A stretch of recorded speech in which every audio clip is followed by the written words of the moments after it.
ilaha illallah Muhammadur Rasulullah. La ilaha illallah Muhammadur Rasulullah.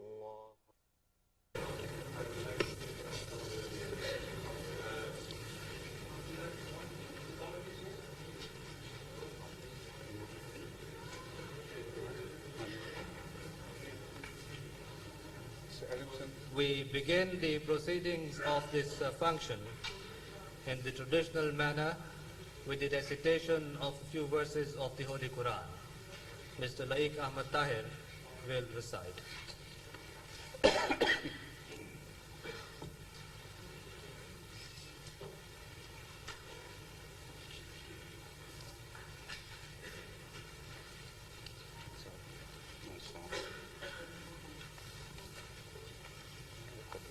أعوذ بالله من الشيطان الرجيم بسم الله الرحمن الرحيم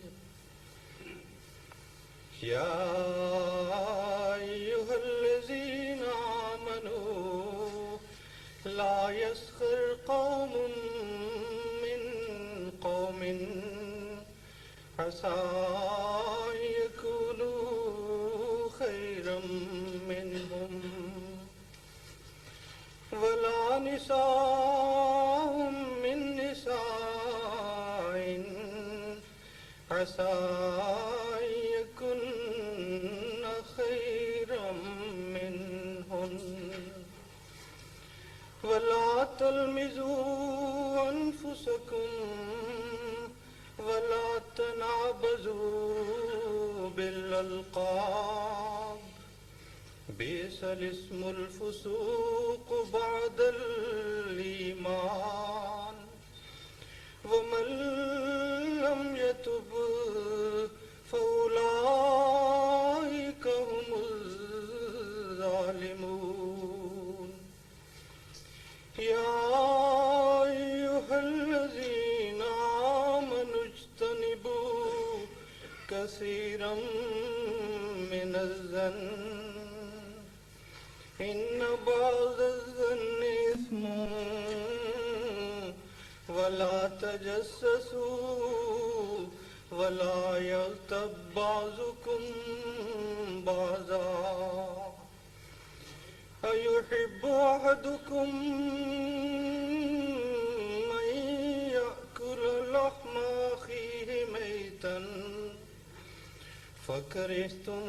فكرهتموه واتقوا الله إن الله تواب رحيم يا أيها الناس إنا خلقناكم من ذكر وأنثى وجعلناكم شعوبا وقبائل لتعارفوا إن أكرمكم عند الله أتقاكم إن أكرمكم عند الله أتقاكم إن الله عليم خبير. The translation of the verses recited will be read by Khalid Khan.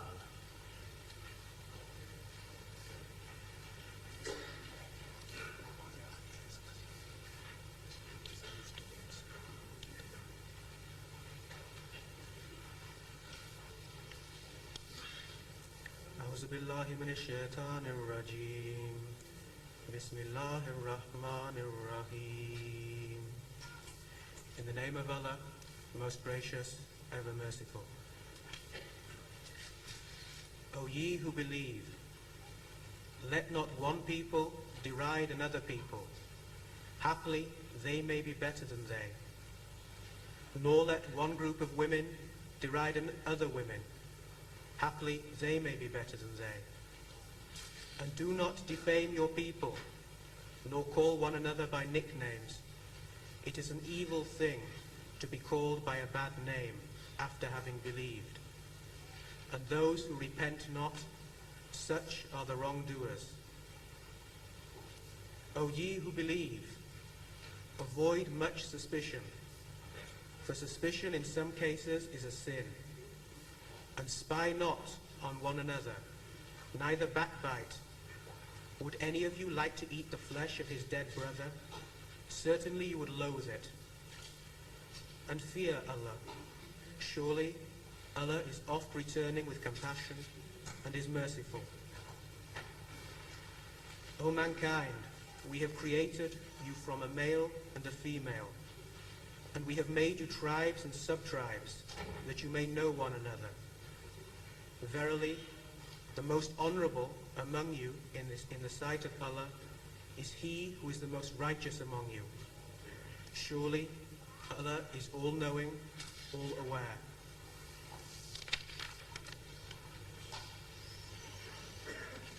Welcome you all, ladies and gentlemen, the National President of the Ahmadiyya Muslim Association, United Kingdom, Mr. Aftab Ahmed Khan.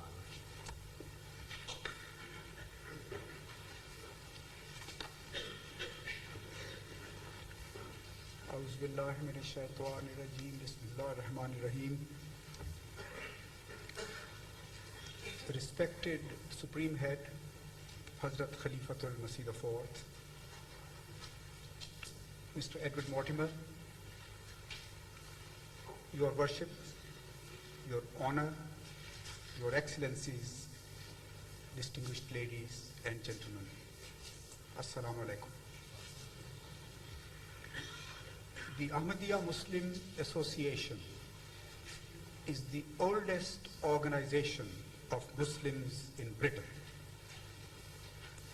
The first Ahmadi missionary came to London in 1913, and the London Mosque in Putney was completed in 1924. Today, the 10,000 strong Ahmadiyya Association represents a force of moderation and tolerance in the Muslim community in Britain. On behalf of the association, I have great pleasure in extending to all of you a very warm welcome this afternoon.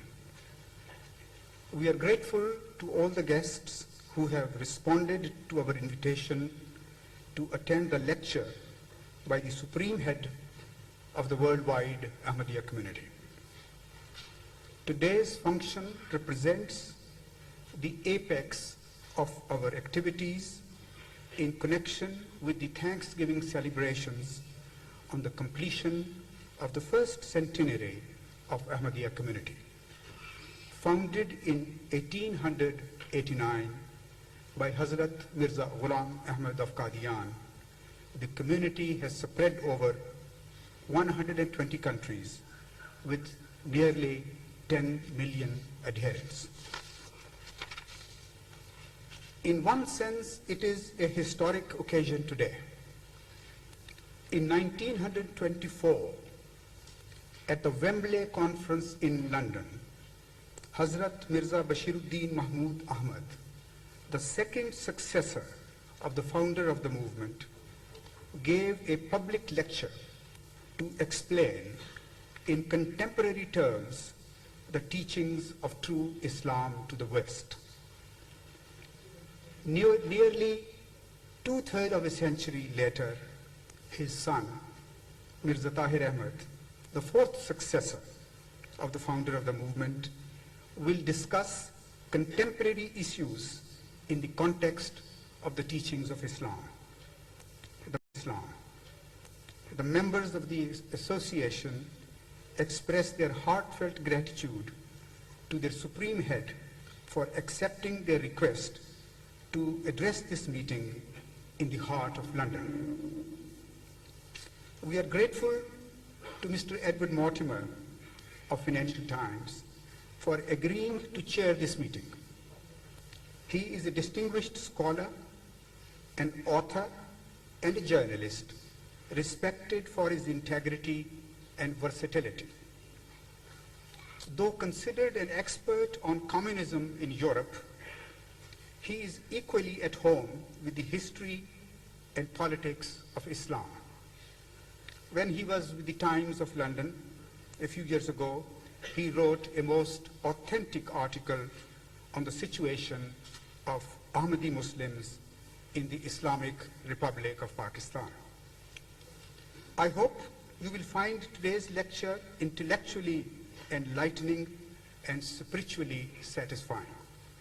Hazrat Mirza Tahir Ahmad has very kindly agreed to answer some questions relating to the topic of his lecture during the half an hour or so provided for this purpose.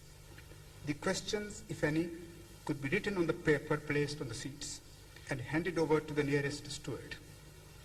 At the conclusion of the program, all the guests will be most welcome to proceed to the third floor for viewing a small exhibition about the activities of the Ahmadiyya Jamaat in various fields, and also to partake in light refreshments. With these words of warm welcome and sincere thanks, I request Mr. Edwin Mortimer to introduce the principal speaker. Thank you very much.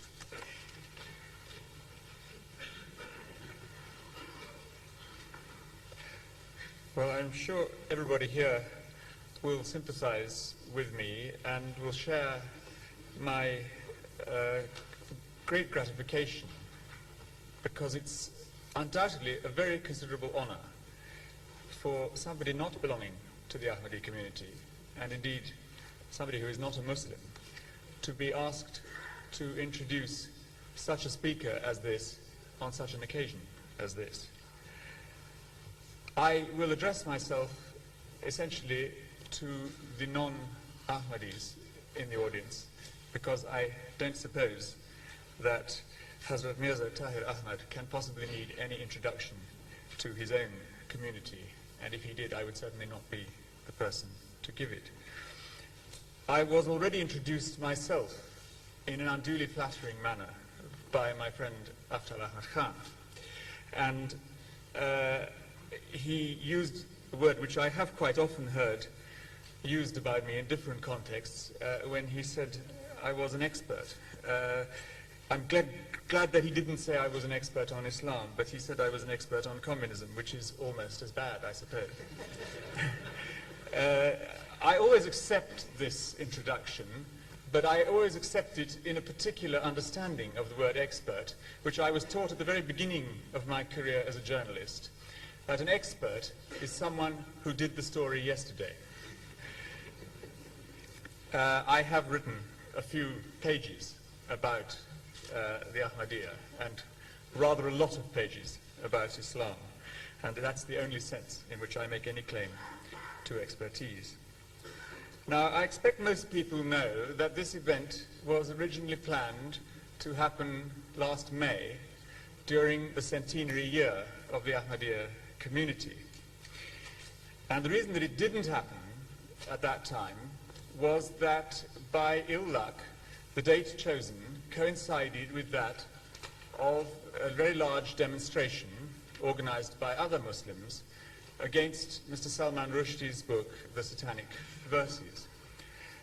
And I think that there is something complementary or contradictory, and maybe a bit of both, about these two events.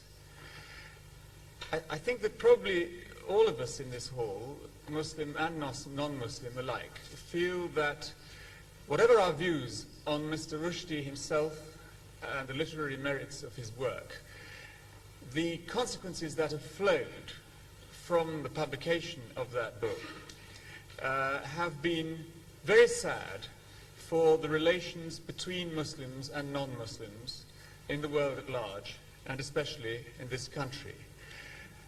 And the way that some Muslims have reacted to that book, the fatwa pronounced by the Imam Khomeini in Iran, who may or may not be an imam, but he is now passed on anyway, and that depends on, I guess, your particular position in Islam, and it's not for me to say, and presumably on the status of his imamate depends the status of his fatwas.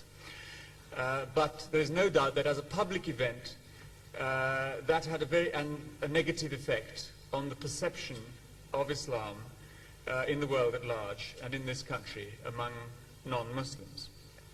And many of the surrounding events and subsequent events have reinforced that very negative impact.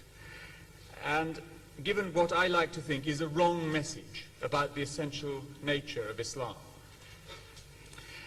And what we have come here today to hear, I believe and hope, is a right message, and a very important message about the true nature of Islam and the nature of the Islamic community as one that seeks to live in friendship and peace and mutual tolerance with its fellow human beings, believers in other faiths or in no faith. A religion of peaceful evangelism which eschews violence and coercion. And I'm sure that everybody here has heard the message of the Quran that in matters of faith there should be no coercion. And it is a very, very great pleasure and honor to have that message brought to us personally by His Holiness Hazrat Mirza Tahir Ahmad, Khalifatul Masih IV, which means, as I expect you all know, that he is the fourth successor of the founder of the Ahmadi movement, who is known as Al-Masih to his followers, that is, the Messiah. And not only is he the fourth successor, but he is also the grandson of that founding genius of the Ahmadiyya. Hazrat Mirza Tahir Ahmad was born in Qadian, which is the birthplace of the Ahmadi movement, in 1928. He was educated in India and in that part of India which became Pakistan. But his father showed, I think, already a typical breadth of mind and of spirit in encouraging him to come in the 1950s to the School of Oriental and African Studies here in London, where he studied for 2 years. And I think that we should be appreciative of that. After all, there are many Muslims who would say that anything to do with Western Orientalism should be eschewed as something imperialistic and seeking to distort or to denigrate Islam. And I know from the Khalifa's own writings that he certainly doesn't agree with all the Orientalist interpretations of Islam. But he has been prepared to read them, to study them, and to find something positive as well as negative in the exploration of Islam by Western scholars. And I think that is significant and typical of the spirit of Ahmadiyya. I was delighted to read in his biography that while he was based in London in the 1950s, he hitchhiked all over Europe. And I think that brings home to us that we are not dealing here with some very remote and esoteric religious figure, but with a religious leader who is very much part of this world and sharing in the ordinary experiences and pleasures of his fellow human beings, and who is a person of great curiosity, and who is a person of great curiosity about the world, and particularly about the different nations and societies that inhabit it. It is also interesting, I think, to know that he is an expert in homeopathy, and that his ministry is not a purely spiritual one, but he also has a mission of healing, which I think again helps us to situate him in the concrete and physical reality of human suffering and human life. And that is a very important aspect of any religious leader's mission. He returned to Pakistan.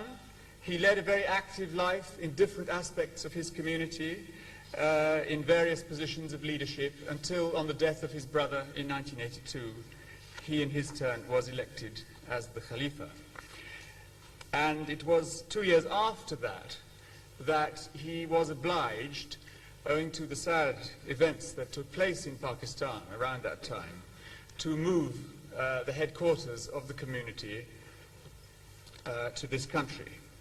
And I think we can say that Pakistan's loss in that respect has been our gain. But of course those events in Pakistan, which in many ways were a prolongation of earlier sad events that took place in Punjab in 1953, revolved around the vexed question of who is a Muslim. And this is the sensitive point when one discusses the Ahmadi community, because other Muslims do not accept the Ahmadis as Muslims. Now, it's not for me as a non-Muslim to intervene in that dispute, and I should certainly never do so. But I remember once discussing with some other Muslims, and they said, oh yes, of course, the Ahmadis make a great fuss about that, but you know, they are equally intolerant and exclusive, and they don't regard us as real Muslims either. And I had the opportunity to put that point to His Holiness, and his answer was, it's true, but I am not preventing General Zia-ul-Haq, who was then the ruler of Pakistan, from declaring himself a Muslim. And that is the difference between us. And of course that is the crucial difference. There are bound to be differences of opinion in Islam as in any other religion, and they can be held in good faith on both sides. But the tragedy begins when either side resorts to physical force and violence and murder to enforce its particular vision of what religion is about. And that, as I understand it, is contrary to what religion should be about. And as it has been explained to me, it is contrary to what Islam should be about. But I think His Holiness will explain that more clearly than I possibly could. He was already very thoughtful and active member of the community at the time of those riots in the Punjab of 1953, and he wrote a book which was a fruit of his reflections on those events, called, and forgive my pronunciation, Mazhab Ke Naam Per Khoon, which has now been translated into English in an updated edition with the rather alarming title, Murder in the Name of Allah. But of course, the purpose of this is precisely to show how utterly wrong and contradictory it is for anybody to incite or to carry out murder and to claim that they are doing it in the name of the one God.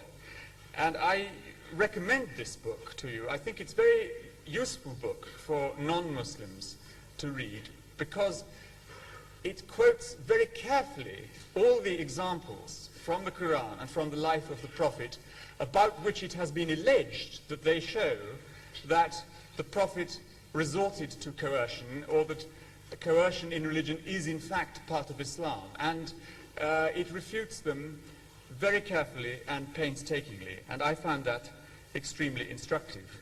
It also revealed to me something which I had not realized before, that Abu Ala al-Maududi, the founder of the Jamaat Islami in Pakistan, who I had thought of as an alim, a scholar of Islam, albeit a rather narrow-minded one, was in fact, in his origins, a member of my own profession, a journalist. And that, I think, is a rather sobering thought, which I will take with me in my work. But meanwhile, I am fascinated now, as I'm sure all of you are, and probably by now rather impatient, because I've gone on too long, to hear from His Holiness himself on Islam's response to contemporary issues.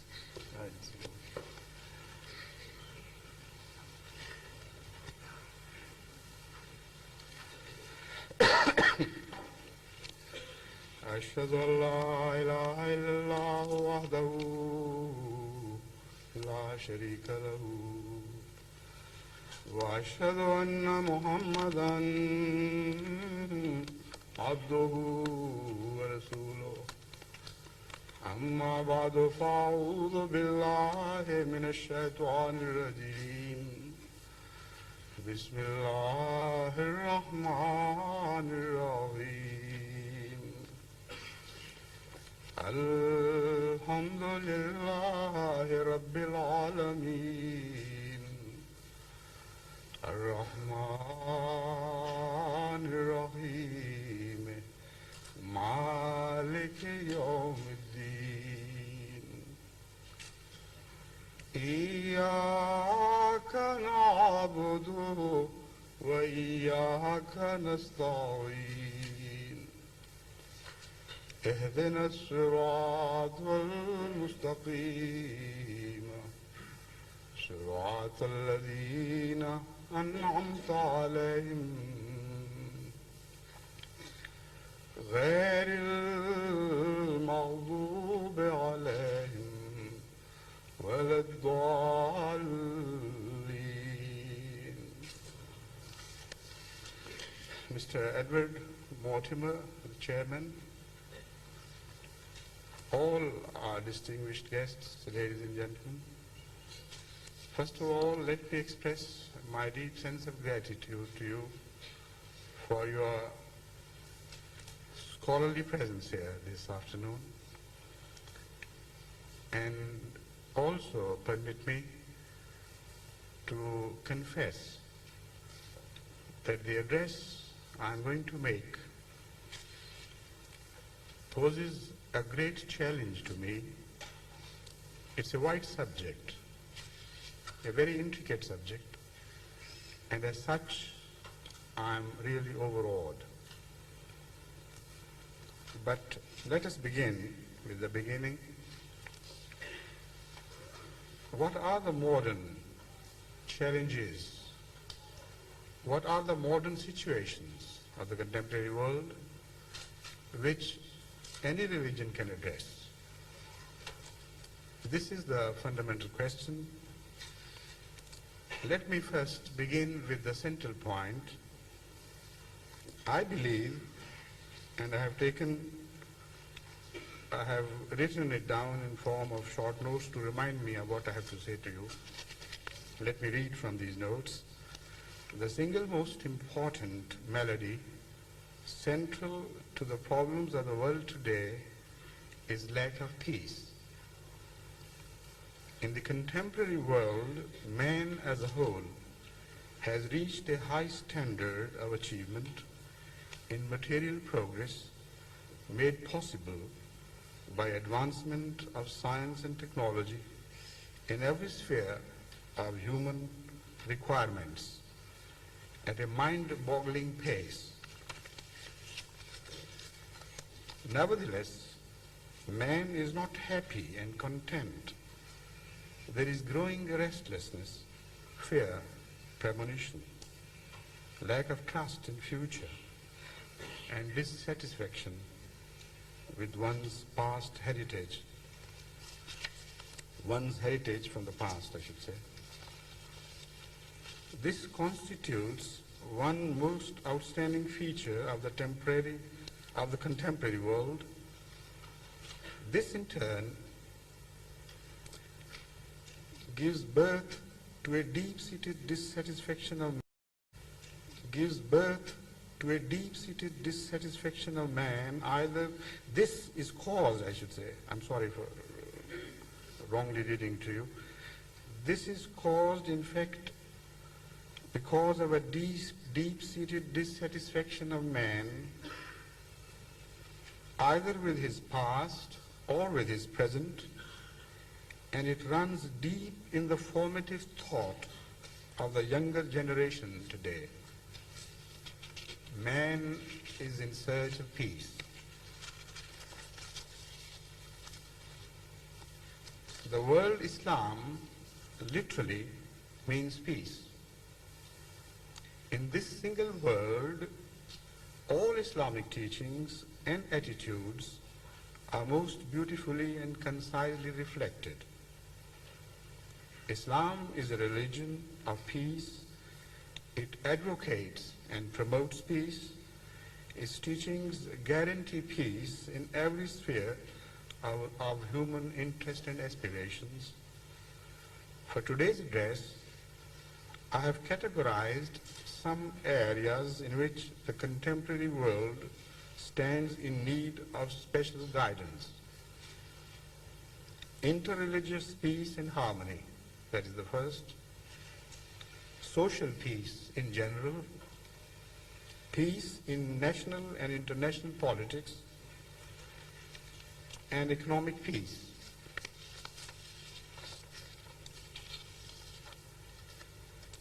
Examining the overall religious scenario, one cannot fail to notice that in religion there seems to prevail a paradoxical situation today. Religion is both losing its grip and tightening it in different areas.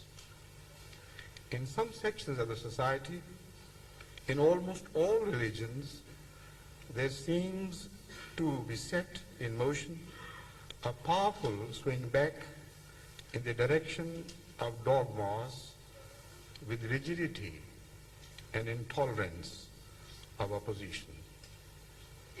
In other areas, new cults are born out of the graves of established religions. The urge to escape from the past generates a desire to fill the void for something new. Unfortunately, neither of the two trends is good for religious climate.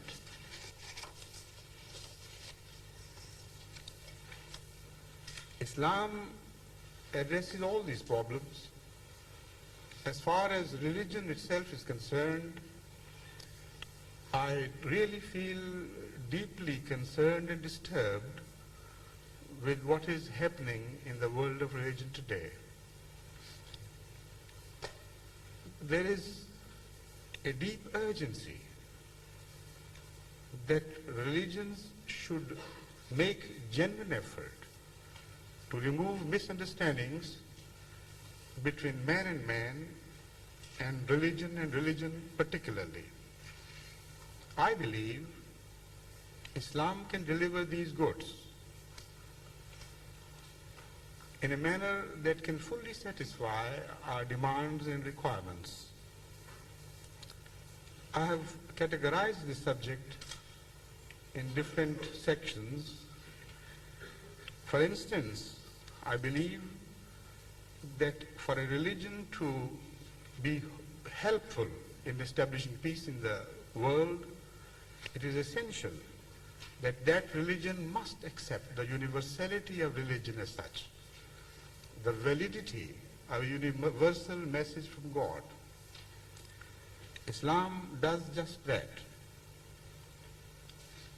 وَلَقَدْ بَعَثْنَا فِي كُلِّ أُمَّةٍ رَسُولًا أَنْ اعْبُدُوا اللَّهَ وَاجْتَنِبُوا الطَّاغُوتَ is the message of the Quran. And we did raise among every people a messenger with the teaching, worship Allah and shun the evil one. Secondly, the Holy Quran declares, وَلَقَدْ أَرْسَلْنَا رُسُلًا مِّن قَبْلِكَ مِنْهُمْ مَنْ قَصَّصْنَا عَلَيْكَ وَمِنْهُمْ مَنْ لَمْ نَقْصُصْ عَلَيْكَ. That, O Prophet of God, you are not the only prophet in the world. Before thee we did send messengers, some of whom we have told you about, and many others we have not mentioned.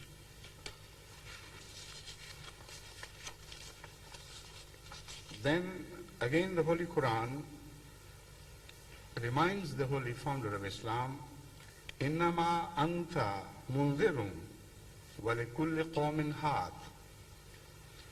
O Prophet, you are a warner, and for every people in the world there have been those who guided them from God.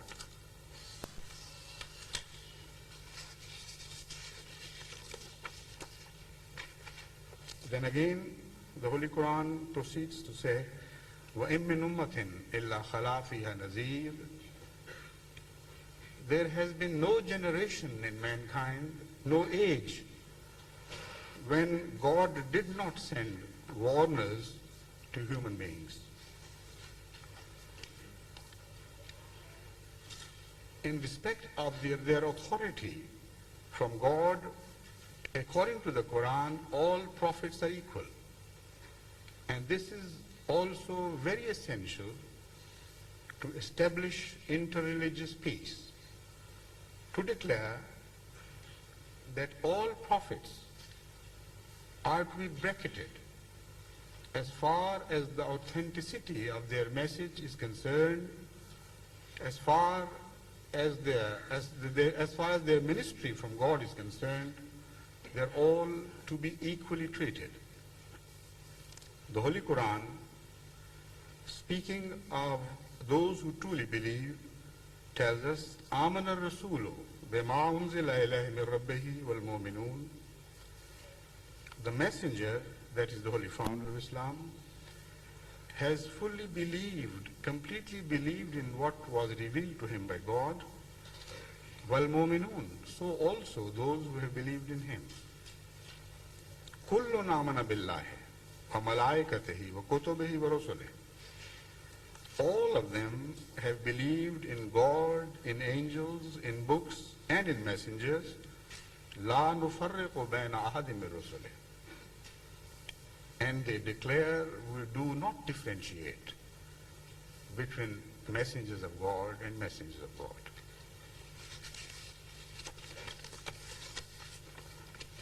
Again, this subject is repeated in other verses of the Holy Quran. Yet the Holy Quran admits that there are differences of status in a manner that should not disturb the peace of man. The same Holy Quran, who declares there is no difference as far as authenticity of messages are concerned between any prophet of God and any other prophet of God, declares, تِلْكَ الرُّسُلُ فَضَّلْنَا بَعْضَهُمْ عَلَى بَعْضٍ مِّنْهُمْ مَنْ كَلَّمَ اللَّهُ وَرَفَعَ بَعْضَهُمْ دَرَجَاتٍ.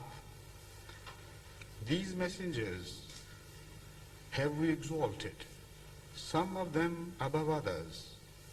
Among them there are those to whom Allah spoke repeatedly, and some of them He exalted by degrees of rank.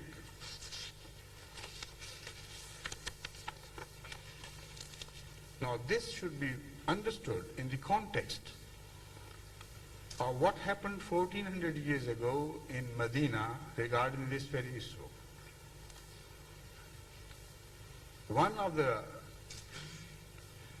followers or companions of the Holy Founder of Islam once started exulting about his most excellent position in the comity of religions. He declared that our Prophet of God, our Prophet, is the very best and the most beloved of God. At two different occasions this happened. In one case, his adversary who was debating the issue with him was a Jew. And the Muslim insisted that the Holy Founder of Islam was better, higher in rank than Moses. When this dispute was referred to the Holy Founder of Islam, he said, "La tufaddiluni ala Musa." Don't declare my superiority over Moses.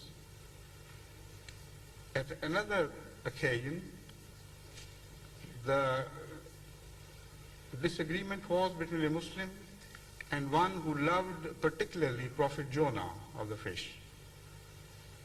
So when this matter was referred to the Holy Founder of Islam, again he said, "La tufaddiluni ala Yunus ibn Matta." Don't declare my superiority over Yunus, son of Matta. Now the underlying principle is that it is for God to declare and to decide in what manner one prophet is dearer to him than another. But this does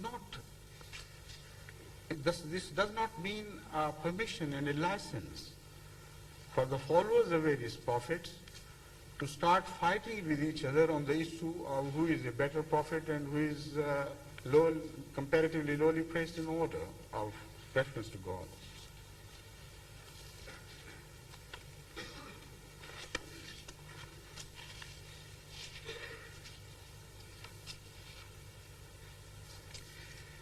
Salvation cannot be monopolized.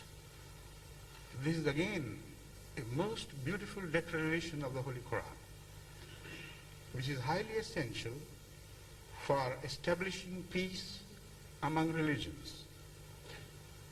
The Holy Quran does not monopolize truth and declares that no one has a right to monopolize truth. It declares, لِكُلِّ أُمَّةٍ جَعَلْنَا مَنْسَكًا هُمْ نَاسِكُوهُ فَلَا يُنَازِعُنَّكَ فِي الْأَمْرِ وَادْعُ إِلَىٰ رَبِّكَ إِنَّكَ لَعَلَىٰ هُدًى مُسْتَقِيمٍ. For every people, we have appointed ways of worship. فَلَا يُنَازِعُنَّكَ فِي الْأَمْرِ. Let them not dispute with thee in the matter of the Islamic way of worship, and call thou the people to thy Lord, for surely thou art on the right guidance.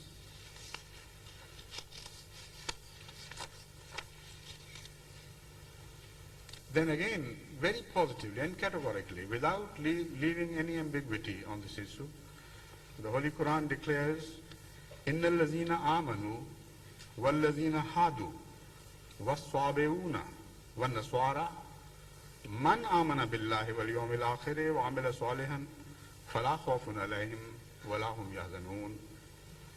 Verily, those who have believed and those who accepted Judaism, who follow Moses, and those who are called Nasara, Christians, Man aman as-sabiuna, and those who belong to other books and other prophets of God. Man amana billahi, whoever among them believes in God and the day of resurrection and acts righteously, فَلَا خَوْفٌ عَلَيْهِمْ وَلَا هُمْ يَحْزَنُونَ. There is nothing for them to fear or to repent.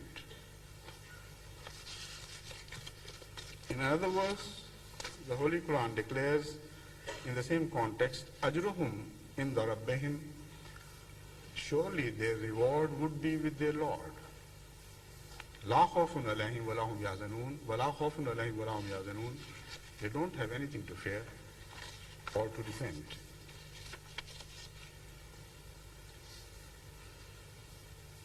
Again, referring to the people of the book, whoever they are and whatever they are, although normally in this context the people of the book are understood to be the Jews and the Christians, it says, وَلَوْ أَنَّهُمْ مَقَامُوا التَّوْرَاةَ وَالْإِنْجِيلَ وَمَا أُنزِلَ إِلَيْهِمْ مِنْ رَبِّهِمْ لَأَكَلُوا مِنْ فَوْقِهِمْ وَمِنْ تَحْتِ أَرْجُلِهِمْ مِنْهُمْ أُمَّةٌ مُقْتَصِدَةٌ وَكَثِيرٌ مِنْهُمْ سَاءَ مَا يَعْمَلُونَ.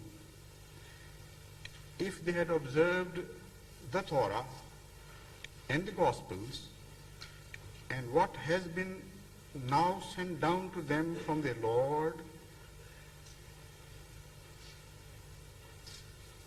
they would surely have eaten of good things from above them and from under their feet.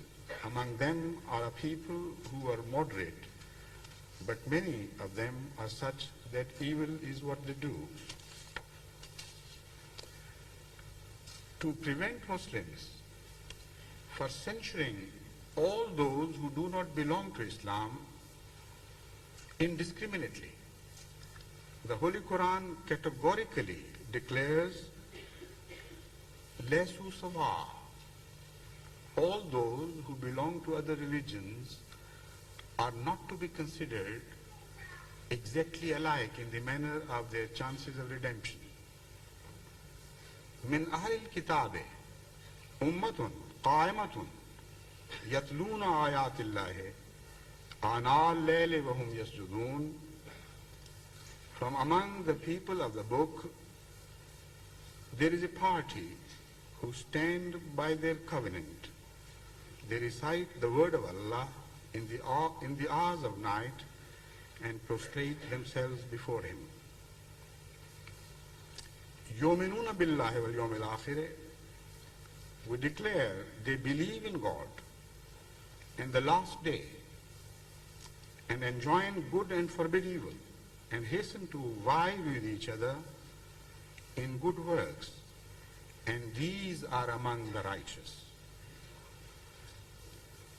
And whatever good they do, they shall not be denied its due reward. And Allah well knows those who guard against evil. There is a great misunderstanding today, born out of the recent political rivalries between the Jews and the Muslims, that according to Islam, all Jews are hellbound. It's totally false. In the light of what I have recited before you from the Holy Quran, and in the light of this particular verse, which reads, وَمِنْ قَوْمِ مُوسَى أُمَّةٌ يَهْدُونَ بِالْحَقِّ وَبِهِ يَعْدِلُونَ. Remember that from the people of Moses, there are a party who guide with the truth and do justice therewith.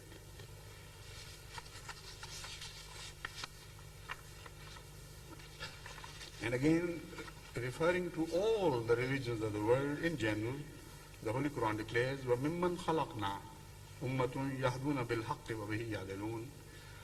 And whatever we have created, whoever we have created, among them are good people who do righteous deeds and who are committed to goodness and justice. At the same time, Islam declares itself to be a universal religion. Now the question is, if a religion declares itself to be a universal religion, would a fight ensue, a struggle ensue, which would mar the climate of peace and understanding between religious followers and religious followers? In the contemporary world, which in effect comprises not only the present age, but many ages extending down to the remote past, the question arises, can there be a universal religion? Because Africa, or some parts of Africa, live in a remote past of thousands of years ago. Aborigines of Australia do not live in the contemporary age, yet they share their time with us. So how can a religion be universal at all? This is the most fundamental question we must address.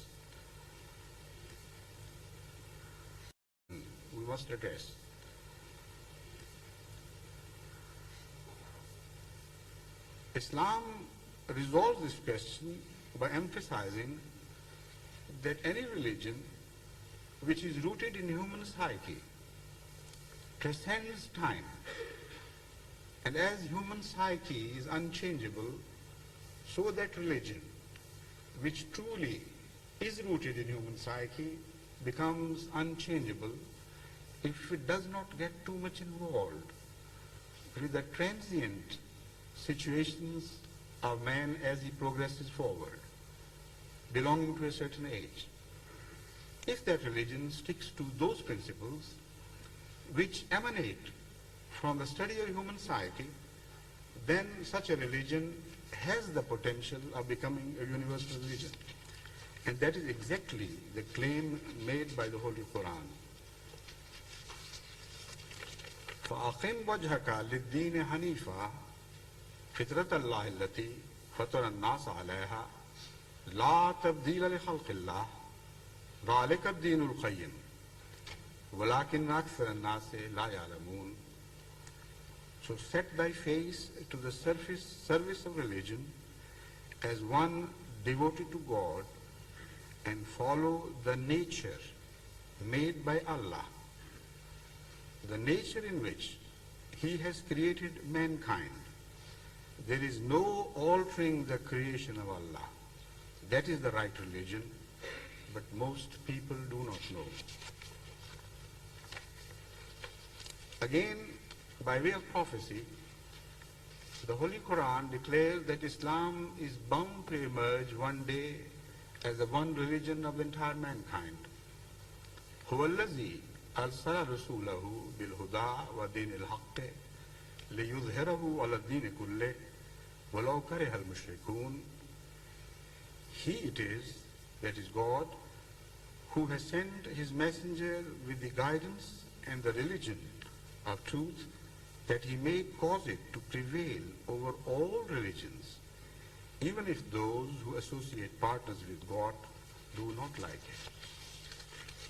And the question is, how a religion can claim international, universal, global, and yet not cause frictions? No religion with a universal message in effect and global ambition to unite humankind under one flag can even momentarily entertain the idea of employing force to spread its message. Swords can win territories, but not hearts.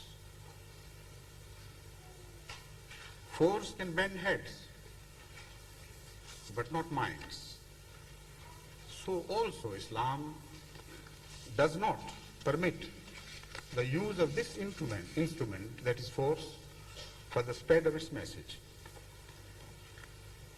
It declares, La ikraha fi din, there is no coercion in matters of religion whatsoever. قَدْ تَبَيَّنَ الرُّشْدُ مِنَ الْغَيِّ, the righteousness has emerged as distinct from the wrong. So there is no need for any coercion. Leave it to the people, leave it to the human beings to decide where the truth belongs. Then, addressing the Holy Founder of Islam, God warns him about his true position. He says, فَذَكِّرْ إِنَّمَا أَنْتَ مُذَكِّرْ لَسْتَ عَلَيْهِمْ بِمُسَيْطِرٍ. Admonish therefore, for thou art but an admonisher. Thou hast no authority to compel people.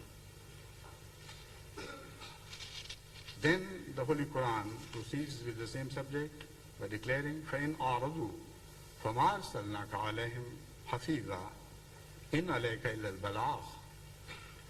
If they turn away, then remember that we have not sent you as a guardian over them who can compel them. In alayka illa al-balagh, there is nothing for you but to convey the message and leave it to God, that is implied, to make the message effective. If the struggle begins after the delivery of message, if there are hostile reactions, then what would happen? This is the natural consequential question which is addressed by the Holy Quran in the verse which I am going to recite. Idfa billati hiya ahsanu sayyi'ah. Idfa billati hiya ahsanu sayyi'ah. Nahnu alamu bima yasifun. When you confront evil, remove it with goodness. Friend for Islam, with beauty, ahsan means something beautiful. Do not repay evil with evil. And then the Holy Quran declares a principle which is so beautiful, so outstanding, so universal, and so wonderful. It declares, Man halaka am bayyinah. لِيَهْلِكَ مَنْ هَلَكَ عَنْ بَيِّنَةٍ وَيَحْيَى مَنْ حَيَّ عَنْ بَيِّنَةٍ وَإِنَّ اللَّهَ لَسَمِيعٌ عَلِيمٌ. Survival or annihilation will be determined by manifest arguments. Let him perish who is doomed to perish on the authority of reason, and let him survive who is declared worthy of survival on the authority of reason. This is the everlasting principle which has played the most important role in the evolution of mankind. Survival of the fittest is the essence of this message, and that is in fact the methodology of the spread of the message known to Islam. All else which you hear is anything but Islam. Freedom of speech and expression is highly vital to the spread of a message as well as to restore the dignity of man. No religion is worthy of any consideration which does not address itself to the restoration of human dignity. So it's unbelievable that in a religion like Islam there are restrictions imposed on the freedom of speech. Liberty and emancipation are the two important slogans which are influencing the entire world with varying intensity in different connotations today. There is no doubt whatsoever. There is no doubt whatsoever that man is gaining a greater awareness and consciousness with regard to the importance and value of liberty. There is a pressing need for emancipation felt everywhere in the world, but from what? Yoke of foreign rules, dictatorships, fascism, theocratic or other regimes with totalitarian philosophies, oppressive democracies, and corrupt bureaucracies, economic stranglehold of the poor countries by the rich, ignorance, superstition, fetishism. Islam champions the cause of liberty from all these maladies, but not in a manner as to cause disorder and chaos and indiscriminate vengeance causing suffering to the innocent. Wallahu la yuhibbul fasad. Fasad is the message of Islam, which means God does not like disorder. Islam, like every other religion, emphasizes the role of balanced freedom in a spirit of give and take. The concept of absolute freedom is hollow, weird, and unreal in the context of society. Unrestricted individual freedom is bound to restrict the freedom of the innocent and the weak. As a logical conclusion, crime must flourish in such liberal societies and disturb the peace. Nothing but anarchy is the end product of absolute and unrestricted freedom. Unfortunately, however, in many advanced countries, crime is inadvertently being encouraged and protected in the name of individual liberty. At what cost? At the cost of the peace of the innocent, law-abiding citizen. Sometimes it is so misconceived, the concept of freedom I mean, and misapplied, that the beauty of the cherished principle of freedom of speech,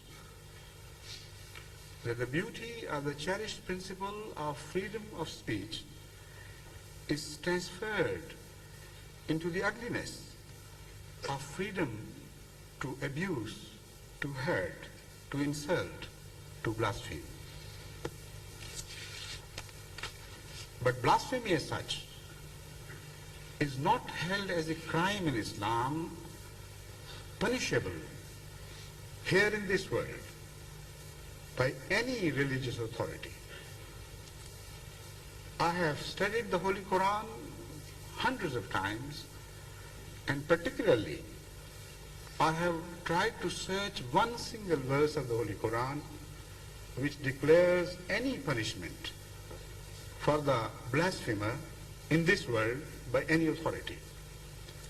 5 times in the Holy Quran blasphemy has been mentioned, although Holy Quran very strongly discourages indecent behavior, indecent talk, hurting others' sensibilities without rhyme or reason, or even with rhyme or reason. Yet Islam does not punish blasphemy. For instance, in Surah An-Nisa, verse 141, this subject is mentioned in generality.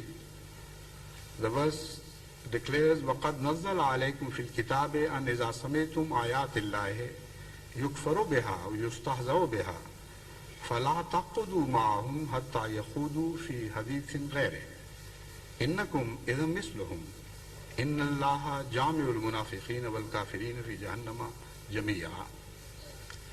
And he has already revealed to you in the book that when you hear the signs of Allah being denied and mocked at, sit not with them until they engage in a talk other than that.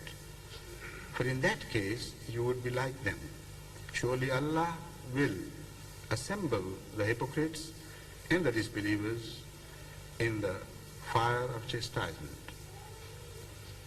What a beautiful teaching with regard to the blasphemer. It does not only permit any human being to take the punishment of the blasphemer in his own hands, but also declares that you have only to boycott the blasphemer for that particular period in which he is indulging in blasphemy. The moment he mends his way or stops talking on blasphemous matters, you may again negotiate with him. Then blasphemy is mentioned in Surah Al-An'am, verse 69, blasphemy against God. وَلَا تَسُبُّوا الَّذِينَ يَدُونَ مِن دُونِ اللَّهِ. That is the verse. Yet no punishment is mentioned. Blasphemy is mentioned in the Holy Quran against Mary and Jesus Christ, peace be upon him, and yet no punishment is at all advised. That is verse 157 of Surah An-Nisa. Then blasphemy is mentioned against God by those who believe that God did bear a son from a human mother. It is declared as blasphemy. Enormity, in fact, is the word used against this by the Quran, yet no punishment whatsoever. And in the end, let me come to the most sensitive area, blasphemy, most sensitive in the sense that the Muslims of today are more sensitive to blasphemy against the holy founder of Islam than blasphemy against God himself. Yet such an example of blasphemy has been recorded in the Holy Quran.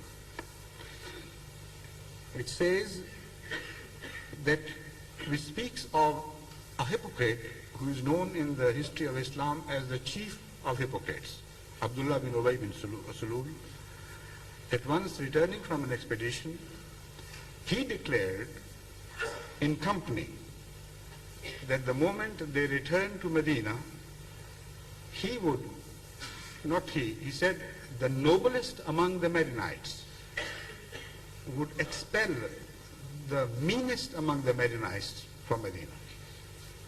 Now, everybody understood the message. One after the other, the companions of the Holy Prophet approached him, seeking permission to murder him. They could not tolerate the injury caused to them by this blasphemous declaration. None was granted any permission. In fact, the Holy Founder said nothing doing, until his own son himself approached him and requested to permit him to kill his own father. And the Holy Founder said nothing doing.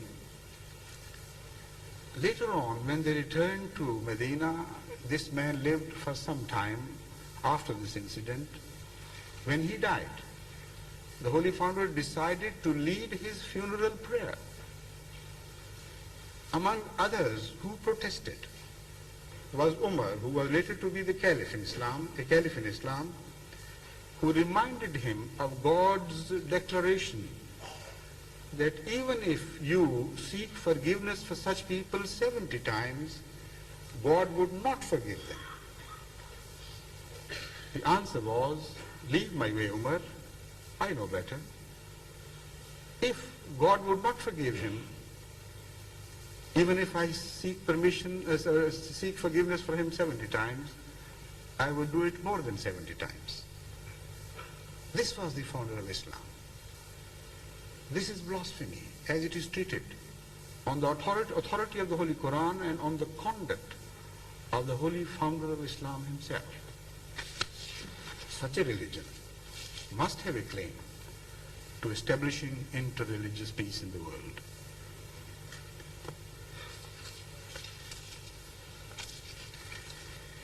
In interreligious relationship, Islam goes one step further by declaring وَلَا يَجْرِمَنَّكُمْ شَنَآنُ قَوْمٍ أَنْ صَدُّوكُمْ عَنِ الْمَسْجِدِ الْحَرَامِ أَنْ تَعْتَدُوا تَعَاوَنُوا عَلَى الْبِرِّ وَالتَّقْوَى وَلَا تَعَاوَنُوا عَلَى الْإِثْمِ وَالْعُدْوَانِ.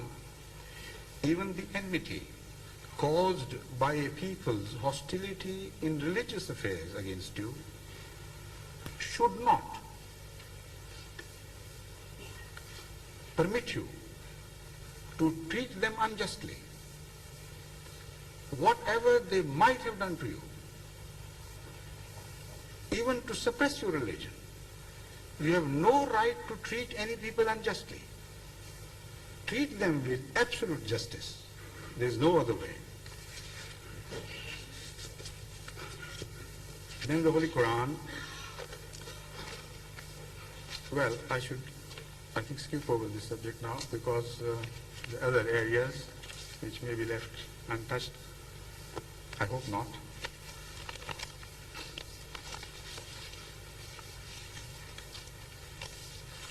Now let's turn to the question of peace in society. Unfortunately, religious influences on moral behavior are fast losing their grip. Religious influences on moral behavior are fast losing their grip on society, and a strong urge for liberation from religious obligations is set in motion, which is gaining momentum today. Yet there is also panic born out of the growing lack of security and disorderliness resulting directly from the new trends to disregard religious and ethical teachings.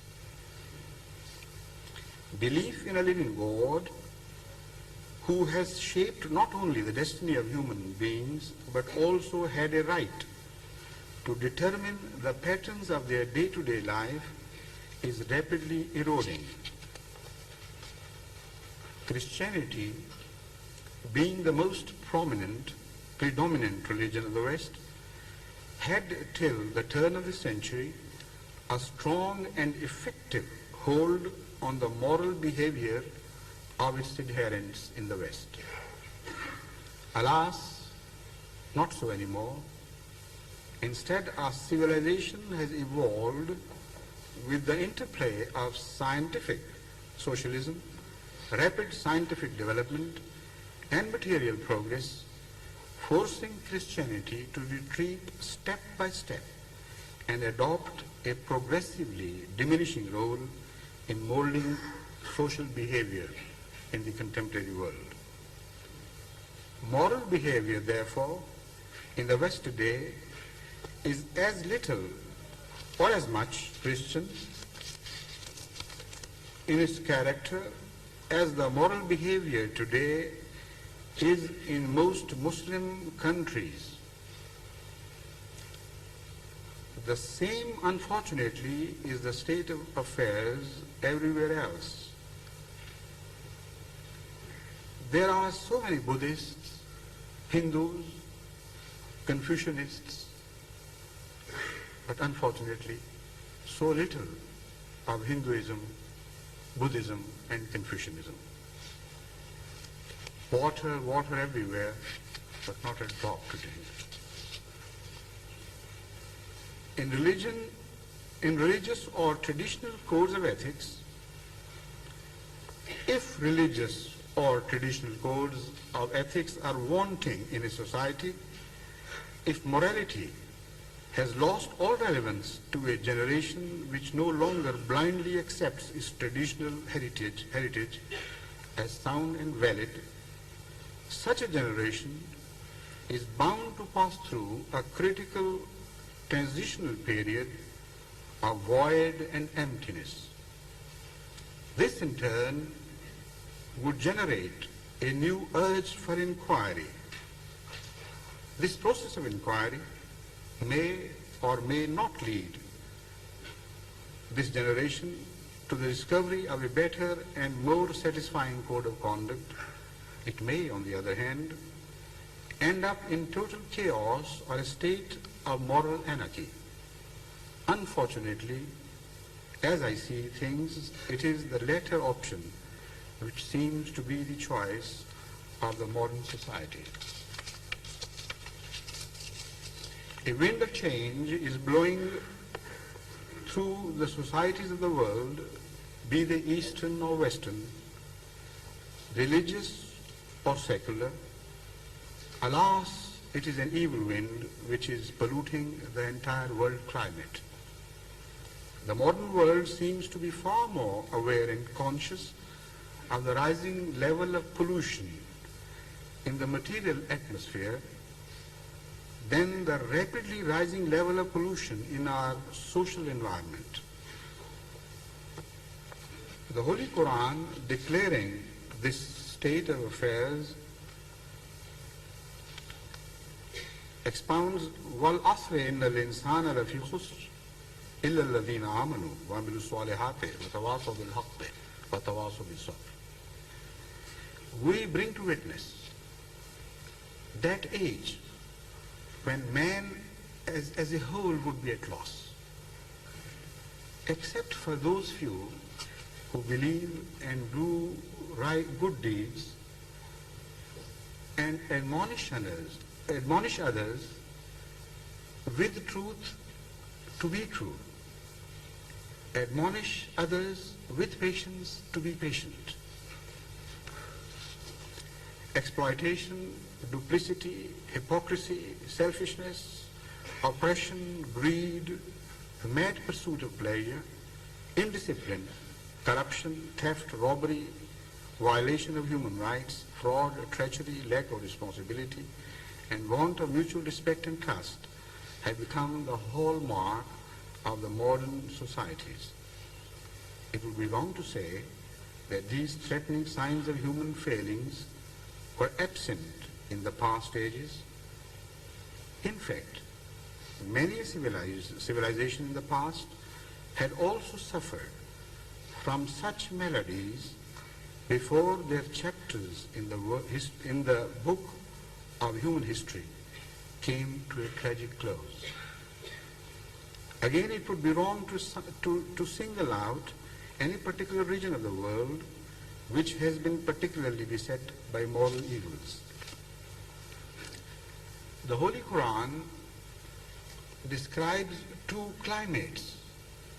One climate of attitudes in which evil flourishes, and one climate of attitudes in which evil does not flourish.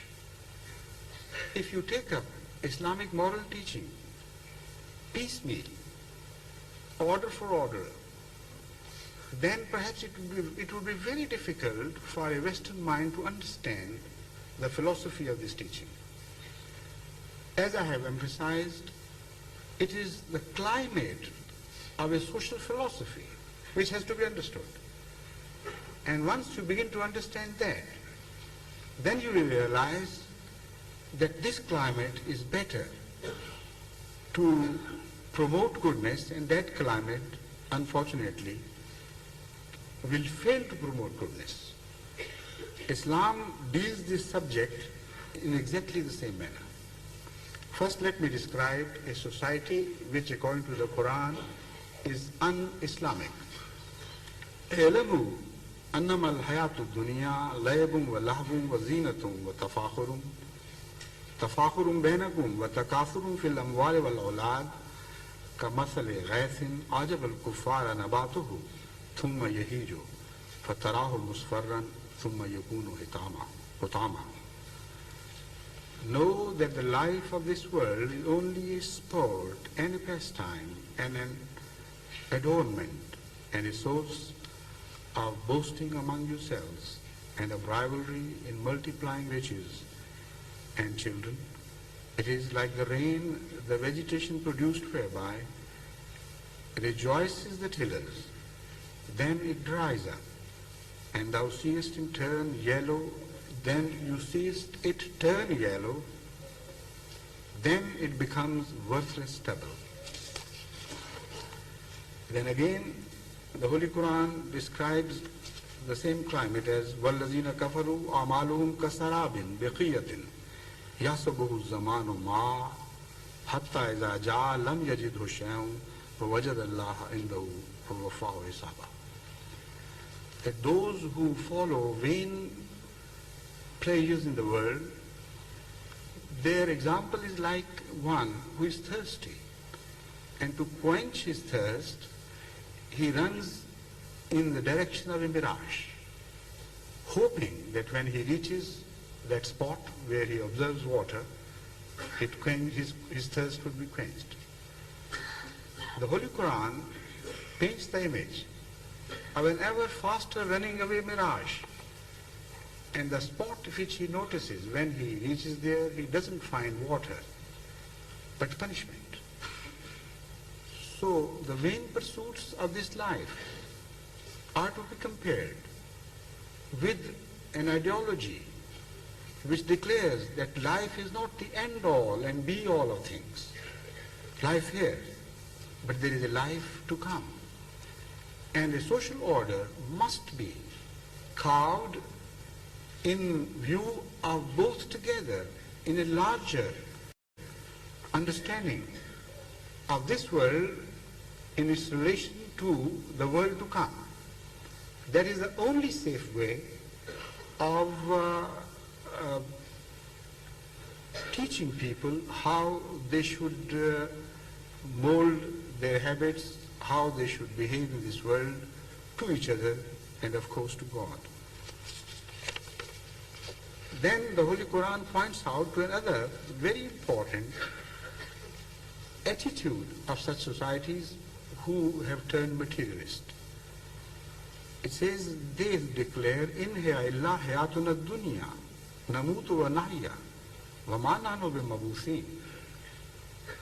Verily, this life here is end all. There is no more to it. We live and die here, and we shall certainly not be raised. Then again, they mockingly addressed earlier prophets by telling them, by asking them, أَإِذَا كُنَّا إِذَامًا وَرُفَاتًا أَإِنَّا لَمَبُوثُونَ فِي خَلْقٍ جَدِيدٍ. What do you mean? Do you make us believe that when we have died and turned into dust, we will be raised again into a new form of creation?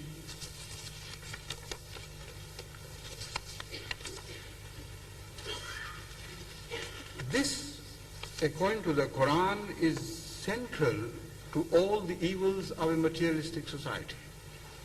That is why so much stress is laid on the life to come and on a day of reckoning. So the Holy Quran declares, لِلَّهِ مَا فِي السَّمَاوَاتِ وَمَا فِي الْأَرْضِ وَإِن تُبْدُوا مَا فِي أَنفُسِكُمْ وَتُخْفُوهُ يُحَاسِبْكُم بِهِ اللَّهُ. Everything which you find in the heavens or in the earth, belongs to God. He is the master. He has the right to shape your destinies and to shape your social behavior. In tubdu ma fi anfusikum wa tukhfuhu, whether you hide what is in your hearts or declare it, he would bring you to book and question you regarding your evil thoughts and evil doings.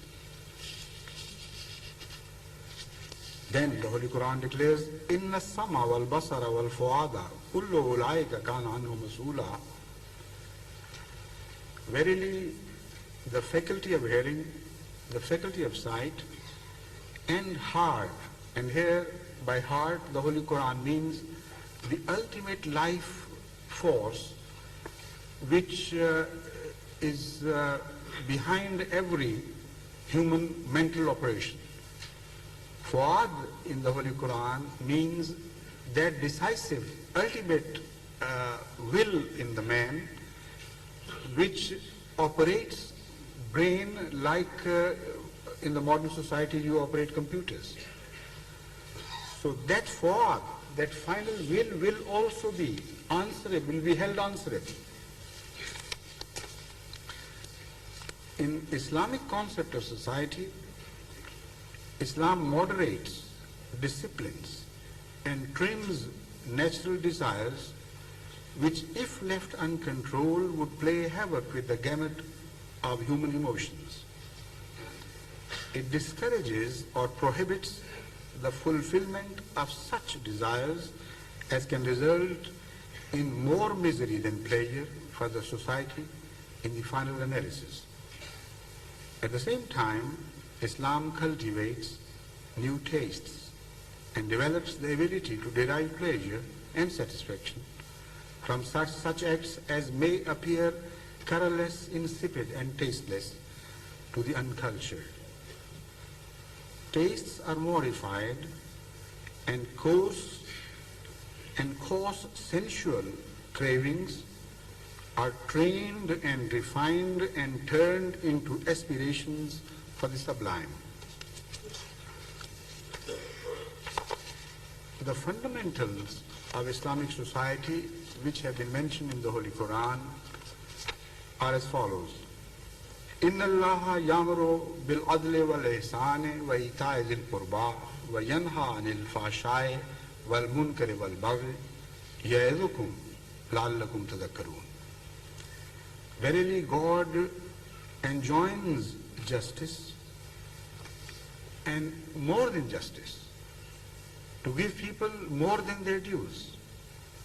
وَإِيتَاءِ ذِي الْقُرْبَى, and to serve humanity like they belong to you, like your kith and kin, like your near relatives. وَيَنْهَى عَنِ الْفَحْشَاءِ وَالْمُنكَرِ وَالْبَغْيِ, and prohibits the display of evil, like you observe nowadays so often on television, radio, and streets of many societies of the world. وَالْمُنكَرِ, and all that is considered wrong, not by religions, but by human conscience. It is common to everyone, which man, if he searches deep into his own self, he delves deeper into his own conscience, he would declare it to be wrong. So all such behavior is to be shunned and condemned. Wal-baghi, and everything which leads to rebellions and chaos. يَعِظُكُمْ لَعَلَّكُمْ تَذَكَّرُونَ, God admonishes you, may you benefit from this admonishment. In Islamic concept of society, there are no generation gaps which are causing so much discomfort and pain to the modern societies in the world. The Holy Quran, speaking of the rights of the parents and the rights of the children upon the parents, declares, among many verses, I would only recite one which mentions both.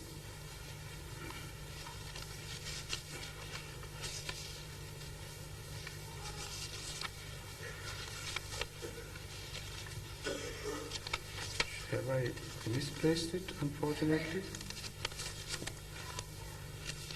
Yes, here it is.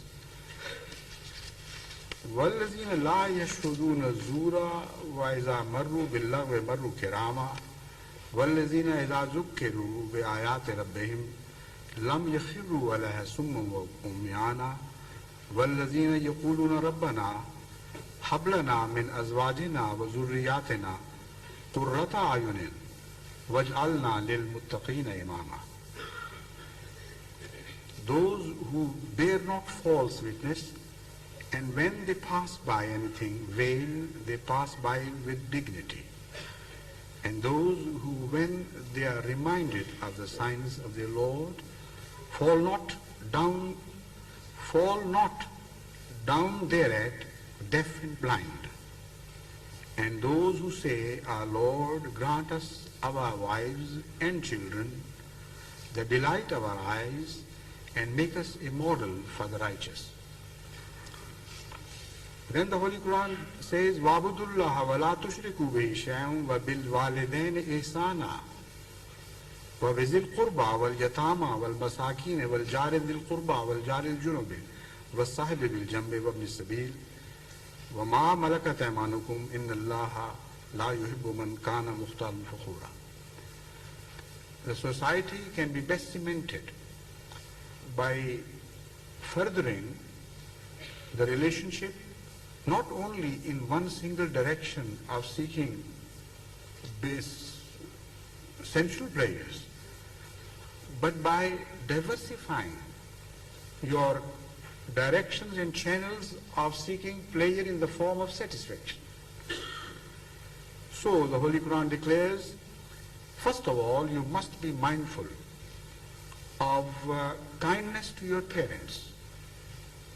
And in other words, the Holy Quran says, the believers pray to God, make us as kind to our parents as they have been to us when they brought us up. So if the modern society learns its lesson from these injunctions, many problems which you face today and which are a blemish on an advanced society would cease to exist. No elderly homes would be needed unless very rarely for some people who unfortunately have no close relatives to look after them. But in an Islamic society, the love between parents and children is so emphasized and so repeatedly emphasized that it is impossible for a child to abandon his parents when he grows old for the sake of his own pleasures. So we remember that it is the climate which decides these issues. If a society gives you right and promotes that right to seek pleasure wherever you can, in whatever manner you may, your mind is bent in that direction sometimes so rigidly that even the rights of your parents would not change that course. You consider that to be a burden on you. And this burden is lodged upon the society as a whole, which it is impossible for the society to look after properly. Because the weaker a man becomes, the more tender care he or she they require. Such people, I shouldn't say man, but human beings, the weaker they grow, the more tender care they need. Imagine mother looking after her children. If it were not for the love and not the sense of responsibility, a mother would not be able to discharge her duties to her children. It is far more than this sense of responsibility that is involved in taking care of one's children. This is the strongest bondage between any two human beings, the mother-child relationship. If that bondage is weakened and stricken in a society, the resultant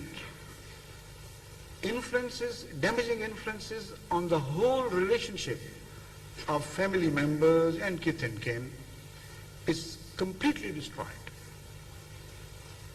There is no longer emphasis on brother-sister love, father-daughter love, unless it be understood in a depraved way, and no emphasis on love between brothers, parents and children, friends, people who are under you, the helpless and the unfortunate sections of the society. Then such society is not worthy of life. This is exactly what this verse speaks about.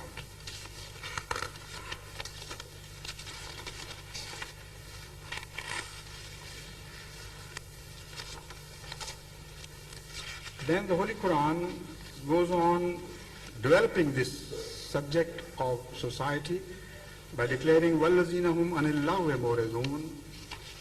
Those who are wise people, they shun the wasting of their energies in useless pursuits, meaningless pursuits. In funfair, for instance, when you overemphasize your love for funfair, then you are on the wrong path. It will end up in disasters sometimes. Then the Holy Quran declares that the desires should be bridled, jealousy may not be permitted to give birth to inordinate, insatiable desires. Then the Holy Quran declares to shun thinking evil of others, thinking ill of others, to be nosy and inquisitive, and to backbite.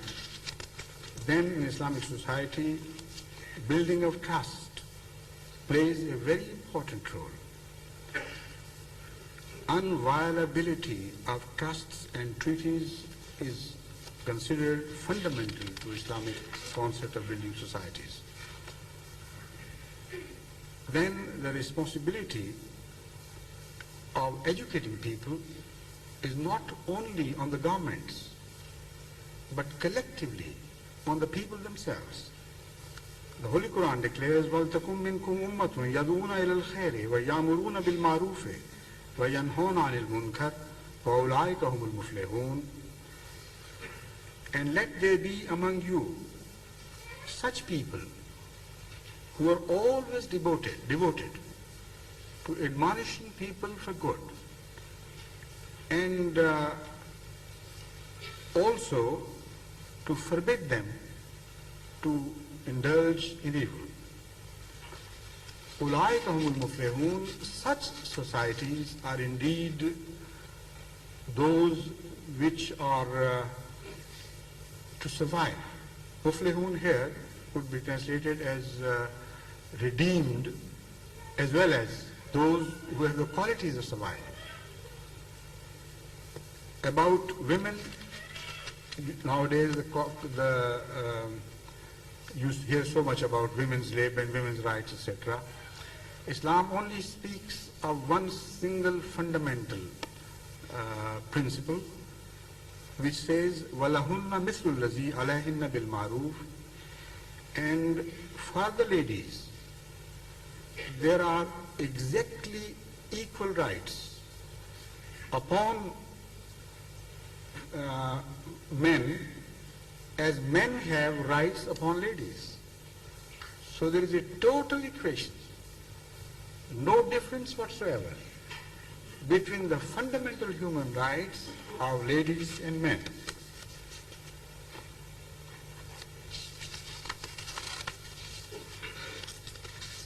Then about the parents, the Holy Quran declares the importance in a beautiful way by saying, وَخْفِضْ لَهُمَا جُنَاحَ الذُّلِّ مِنَ الرَّحْمَةِ. And lower to them the wing of humility and tenderness, and say, my Lord, have mercy on them, even as they nourished me when I was a little child. Humility and noble bearing, return of favors with favors, spending in good cause even in adversity. This is, according to Islam, is highly essential to promote dignity of the poor. Then the Holy Quran declares that if you show favors to the less fortunate sections of society, what you should not do. الذين ينفقون أموالهم في سبيل الله ثم لا يتبعون ما أنفقوا منا ولا أذى. The summary of this is there should be no follow-up by rubbing in favors with reminders. You know, I did this to you and that to you when you were in need of help, and so on and so forth. And no follow-up of bothering the recipient with demands that may cause pain and discomfort to him. This is an act of good deed in the sight of God, not just giving alms to people, but with these conditions. Then the Holy Quran says, just to feed people is not enough. It's not a highly praised human quality. It is to feed them when even you yourself are suffering hunger, when you know what misery is, when feeding them is not just to relieve them of pain, but for you to share their pain is the option, is the question. وَيُطْعِمُونَ الطَّعَامَ عَلَى حُبِّهِ مِسْكِينًا وَيَتِيمًا وَأَسِيرًا. And they feed when they are in love of food. That is, they fall in love with food when you are too very hungry. Miskeenam wa yatimum nasira, the poor, the orphan, and the prisoner. And they do not expect any gratitude. Innama nut'imukum liwajhillah la nuridu minkum jazaan wala shukura. We feed you for the sake of our Lord. We feed you for the sake of our Lord. We desire no reward, no thanks from you.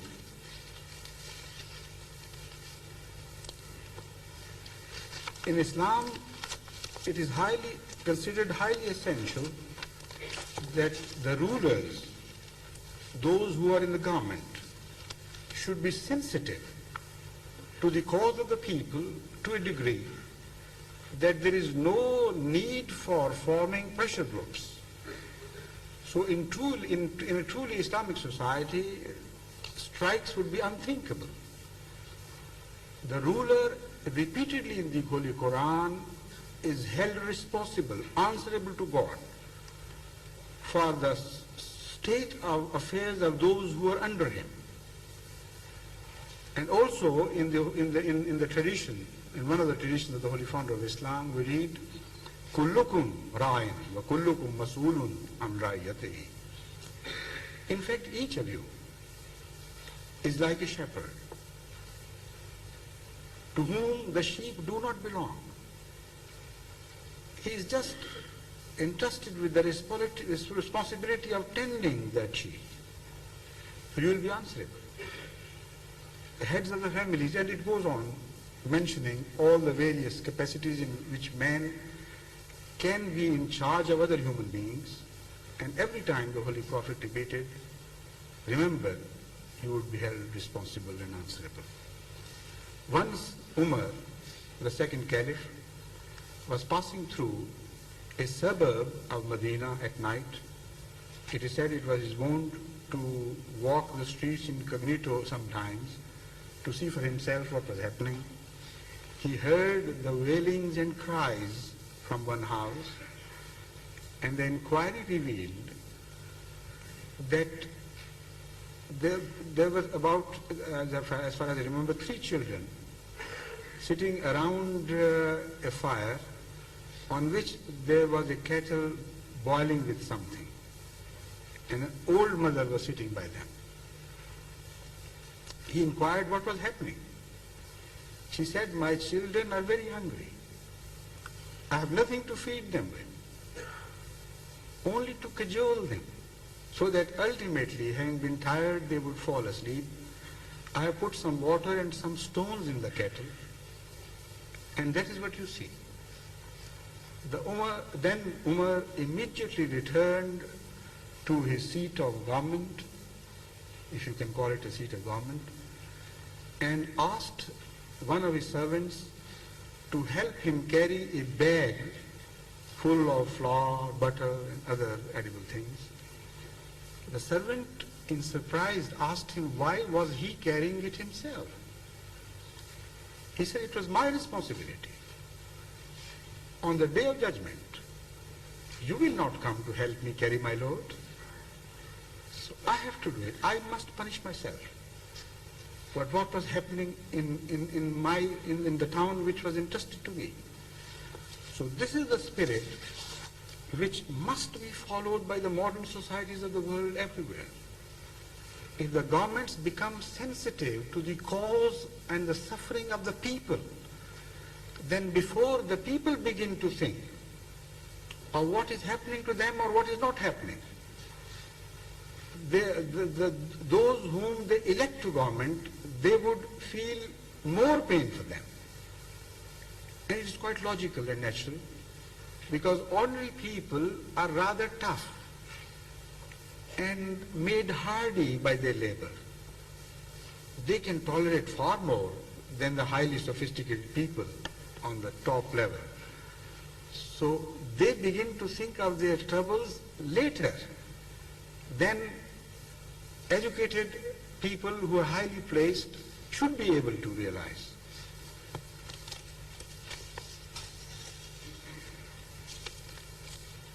The principle of Islamic concept of service is described in a single verse so beautifully and comprehensively, which says, "Kuntum khayra ummatin ukhrijat lin-nas."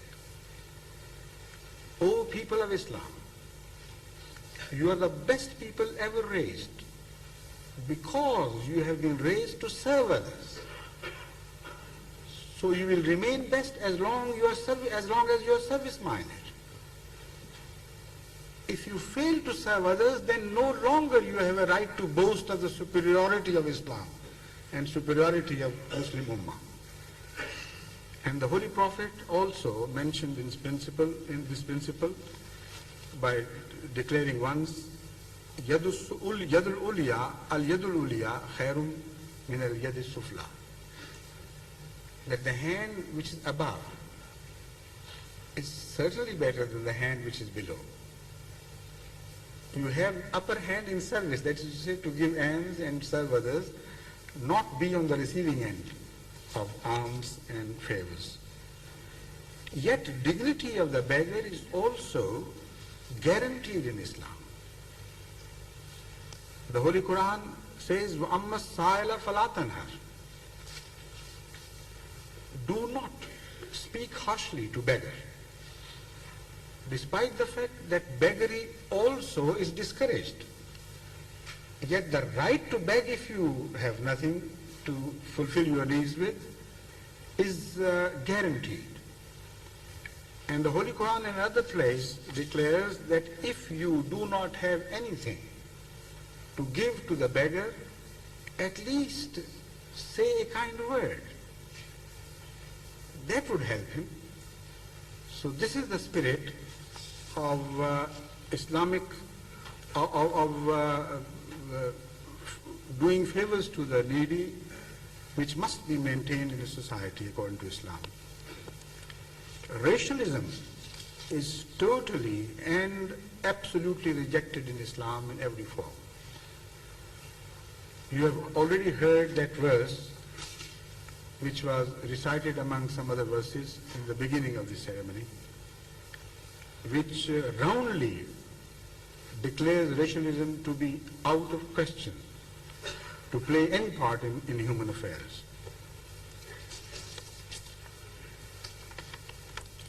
Then the Holy Quran reminds all people, not only Muslims, but all mankind, Ya ayyuhan nasu ttaqu rabbakum allazi khalaqakum min nafsin wahidatin. O mankind, never forget that your Creator has created you from a single soul. And as such, you have no superiority over others.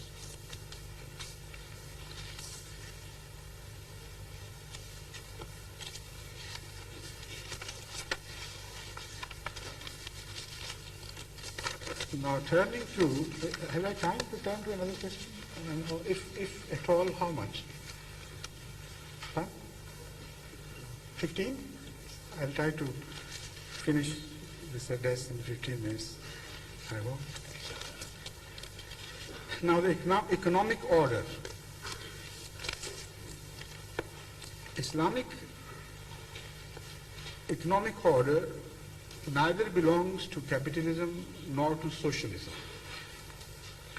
The economic philosophy of Islam is scientific without being mechanical.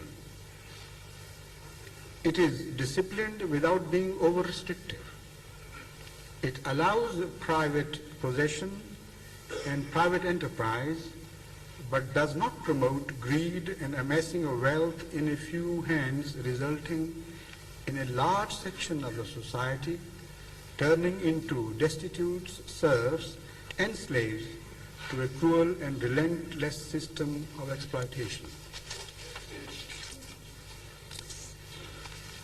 I have noted down three distinctive features of the economic philosophies of capitalism, communism, and Islam. In capitalism, capital is rewarded. Interest plays the role of incentives. And this makes all the difference between capitalism and what is not capitalism. In scientific socialism, although they claim that there is no capitalism, but in fact state becomes the monopolist in capitalism.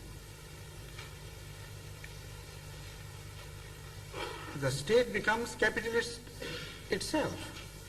And every citizen except those who govern the state become mere laborers. In Islam, capital is penalized with levying of zakat, and the fear of loss works as an incentive. So these are the three fundamental philosophies which are responsible for keeping the wheel of economy in motion. About the capital, about interest, the Holy Quran is full of injunctions, not only totally rejecting the philosophy of interest being earned on idle money, but it also warns mankind that if you continue to develop a financial system based on interest, then you are bound to end up in great wars. The words used by the Holy Quran are that then we warn you about a war with God and nature, which means that such society in which interest flourishes, or usually flourishes, or the capitalist system which is based on this, such societies are bound to end up in wars.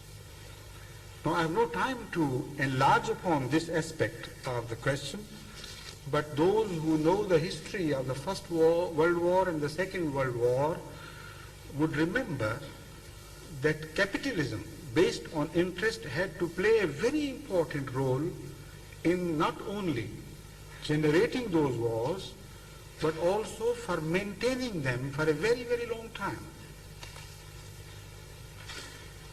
As far as the rights of the people are concerned, the Holy Quran gives us a criterion whereby we can judge how much money, which should have belonged to the common man, has been unlawfully transferred to the hands of certain capitalists, or a few hands. The Holy Quran says, وَالَّذِينَ فِي أَمْوَالِهِمْ حَقٌّ مَعْلُومٌ لِلسَّائِلِ وَالْمَحْرُومِ. In a part of their wealth, referring to the rich, a part of their wealth comprises that which by right should belong to the beggar and the destitute. So the very concept of alms and favors is revolutionized. The Holy Quran doesn't say that the rich people, when they give something to the needy, give out of kindness to them. It says they give what belongs to them. So in a society where there are beggars, in a society where there are destitutes, where there are hungry, according to the Holy Quran, a part of the wealth which by right should have belonged to that section of the society has been unlawfully transferred to a fewer hands. How can we judge that this has happened? Islam also gives us a clear-cut method of judging this, of finding about this, discovering about this imbalance. According to Islam, there are 4 basic needs of man which must be fulfilled. إِنَّ لَكَ أَلَّا تَجُوَ فِيهَا وَلَا طَعْرَى وَأَنَّكَ لَا تَظْمَأُ فِيهَا وَلَا تَضْحَى. It is provided for thee that thou wilt not hunger therein, nor wilt thou be naked, and that thou wilt not thirst therein, nor wilt thou be exposed to the sun. That is food, clothing, water and shelter. Even in England, even in America, there are hundreds of thousands of people without shelter. Those who have to dip into the dustbins and filth to find some element of food to satiate their hunger. This is happening every day, every night. Crime is flourishing. Vice is prospering. On these areas which are a blemish on humanity itself. There are large sections of society in Africa and in other countries where even water is not available. If you get 1 square meal a day, you should consider yourself lucky. Water becomes an everyday problem. And there are countries in the world who have all the potential and resources to change their lot within a matter of a few months or a year without hurting themselves much. But they would not care.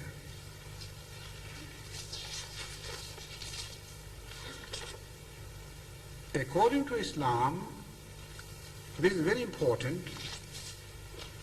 If there is suffering in the world, not only the people of that country are responsible, but mankind as a whole would be held responsible.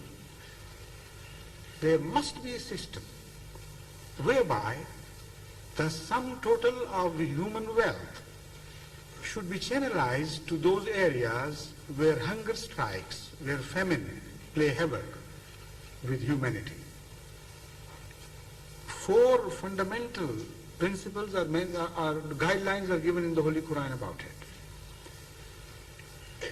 Aid should be sent to those areas, but without any ties and without any strings. According to this definition of the Holy Quran, an aid is only aid when it liberates people, not when it enslaves. So with one expression, the huge mountains of American aid which were channeled to third world countries are described not as aid but something else, because they always have ties and strings. They enslave not only human or some people but whole nations. And it is through this system of aid that a long arm of colonization has been invented to extend to far off places, far off in comparison to America. And the bondage has changed in its character, in what it appears to be, but the slavery remains the same. Then the Holy Quran says, "O it'amun fi yawmin zi masqabatin." Whenever there are periods when hunger strikes largely, then it is the responsibility of man to reach those areas and immediately remove the misery of hunger. Then it says, yatiman dha maqrabatin. Don't only help such people who have their own, don't only help those people who apparently have lost patronage. Orphans are not only those whose parents have died, but some nations are orphan nations who have no patrons, no political relationships. So according to the Holy Quran, they also have a right who have no patronage, and they also have a right who have patronage, but the patrons have turned their backs to them. Miskinan za matraba describes an economy which has fallen to dust. A people whose financial systems and economies have completely collapsed. So according to the Holy Quran, it is not enough to feed them. It is the responsibility of man to take measures to restore and rehabilitate their economies. Just miskinan za matraba means one who has bitten dust and who cannot stand on his own legs. So you must make him independent. Now this is something which is exactly the opposite of what we observe in trade relationships of the world today. The flow of wealth by a thumb rule is always in the direction of the rich countries and more advanced countries. I'm not an economist, but I understand this much at least, that it is impossible for the third world countries to remain in trade relationship with advanced countries and yet prevent the flow of wealth from their countries to the rich. Now, another factor which has to be borne in mind and which I think is highly important is the fact that in those countries and those societies, particularly the advanced ones, where the standard of life is raised consciously to a better and higher standard with the passage of time, this tendency is discouraged in Islam for very potent reasons. Islam presents to you a picture of a society in which there is some saving, not only at individual and family basis, but also at a national basis. Deficit economies are unthinkable. Why? It has a very potent message, in fact. Because if you raise your standards artificially, then ultimately your industry is bound to suffer from this. This is the reason why you begin to spend the future in your present. This is the reason why ultimately you are under debt to your own future. You must have the amenities of life to which you have become addict. And that is a situation which is extremely dangerous for the poor countries. Because if in a period of economic growth, rich countries are suffering from the new challenges and new competitions, and their economy has taken a downward trend, then they would become more callous in their relation to the third world or poor countries. They're bound to be that. Because somehow, within their country, the governments must maintain a reasonable standard of life, reasonable from the point of view of the people who have got used to that standard of life. So ultimately these situations develop and accumulate in factors which create wars. But I should not enlarge upon this further. I think the time is about to be over, or has already been over, is it?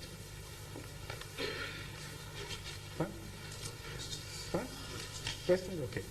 So I leave the question of economy unfinished, and I have not been able to touch upon politics, but still I have been told that perhaps I have already taken more than the time allotted to me for this address. Now it's turn for you to ask any questions, if you may please. Thank you.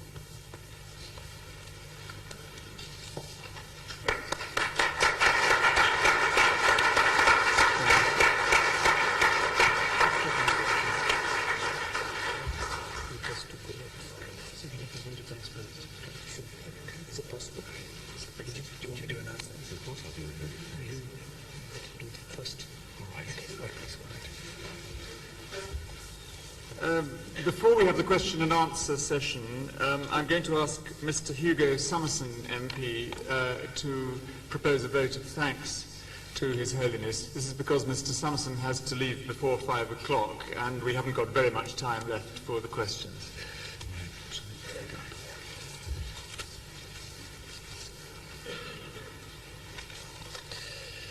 First of all, I should say I'm sorry for not being able to be here for the entire conference. I hope that no one will therefore consider me presumptuous for giving the vote of thanks when I haven't even been here the whole time. Society today is much more diverse than it was only 50 years ago. As a Member of Parliament, I consider it my duty to inform myself of all the various strands of opinion and influence in our society today, and that's why I'm here this afternoon. In listening to His Holiness's address, one phrase struck me particularly: the message of Islam is peace. And what a welcome message that is. The world we live in today is difficult and dangerous and full of turmoil. And as long as these important and powerful influences are for peace, then there is hope for the future. And in conclusion, I would like to thank His Holiness on behalf of everyone here for his most lucid, wide-ranging and valuable exposition on these very important matters. Thank you very much indeed.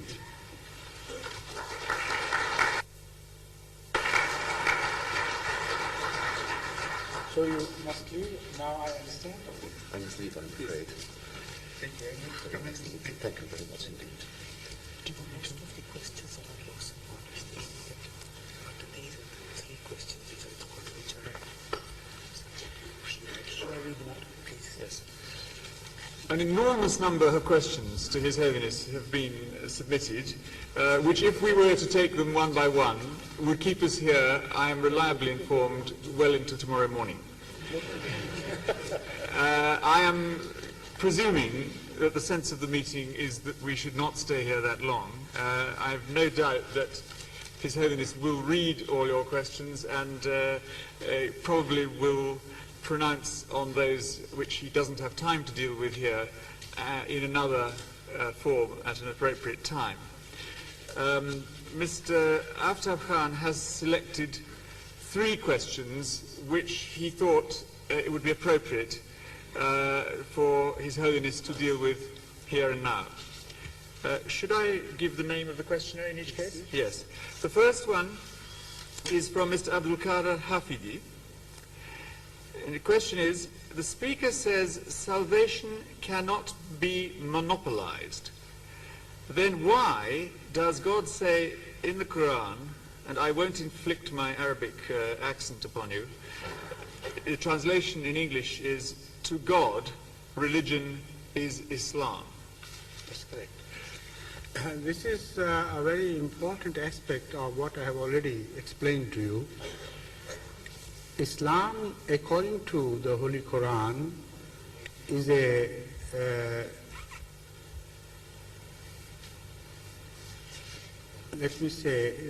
is an epithet or a description which is not applicable only to the religion known as Islam, but applicable to all the religions of the world at their sources.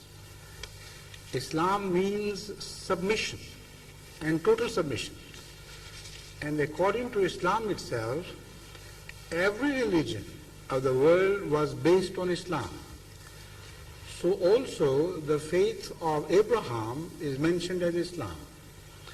That is one reason why you see an apparent contradiction in these two statements. Another is that, as I have already declared, according to Islam, although salvation is dependent upon truth of a person more than what he believes in. If he believes in something to be true in all his honesty and sincerity, and there is no contradiction in him regarding his belief and his actions, then he would not be held responsible for his errors of judgment. This is the fundamental philosophy of Islamic teaching. But at the same time, Islam declares, and the Holy Quran declares in other places, that Islam is the final religion. The Holy Quran declares in other places that Islam is the final religion. Al-yawma akmaltu lakum deenakum wa atmamtu alaykum ni'mati wa raditu lakum al-islama deena. We have perfected for the mankind a religion which has become universal. So for a universal man, this religion is needed. Man stands in need of this religion. But if he has not heard of it, not at least convincingly, if he still sticks to his own beliefs in all honesty and sincerity, then the message is he should not be afraid of a God who is just and kind. Thank you very much. Second question is an anonymous one. It says, you quote that the Quran states that women are equal to men in all regards. But as far as the vast majority of the Muslim world is concerned, women are definitely not credited as such. Obviously the teachings of Islam, although pure in statement, are not interpreted as such by mankind. What are your views on this, since this is not an issue which is readily accepted by many Muslim men? This is again a very important question. Thank you for the selection for me. You see, what I did say was not that they're equal. What I did say that they had equal rights in proportion to the rights of men upon them. This is exactly the statement of the Holy Quran. But at the same time, if you read the verse on, you will find that the Holy Quran declares, despite the fact that men have an advantage over women in some ways. For instance, this is mentioned in other places, that they are made stronger and more powerful. So as such, differences there are.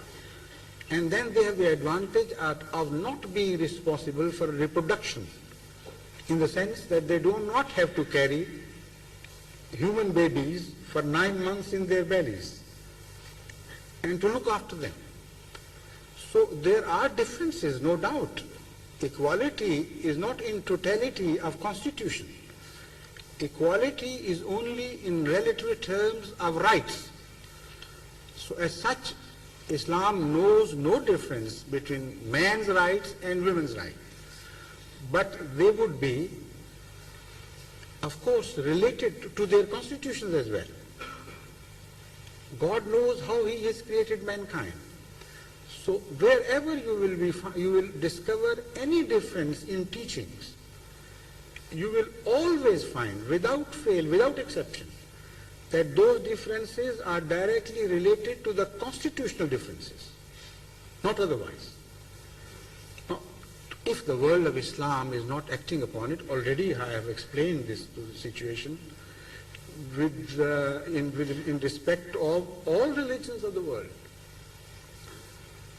Where are the countries where the religions of those countries are practiced in all honesty and sincerity and good understanding? religion is flying on a higher level, which is raving and making noises. But it has not been connected through gear with the wheels of human actions. So a raving engine can only tell upon your nerves, but cannot help you move along. This, unfortunately, is the situation of religion everywhere in the world. Thank you very much. And the third question from the Reverend D.L. James: how is personal sin dealt with in Islam? If God is all merciful and forgiving, why not sin that God may be more merciful? Where is the line drawn between those who go to paradise and those who go to hell? Why not, Why not sin that God may be more merciful? I think this is... I see, I understand, now I understand, yes. Possible Christian point of view, why I think, not sin with a will to test the mercy of God? That seems to be the connotation. Is that right? Well, I think that Christ, if I remember rightly, says in one of the Gospels that to her that has sinned much, much has been forgiven.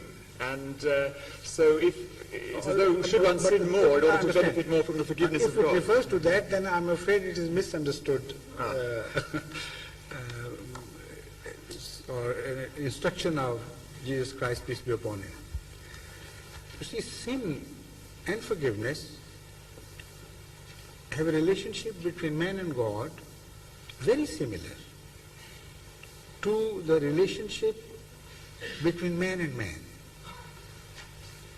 In daily experiences, you find your children sin to you, against the discipline of the house. In what sense? In the sense that you know better than they do, you understand that ultimately it is wrong for them.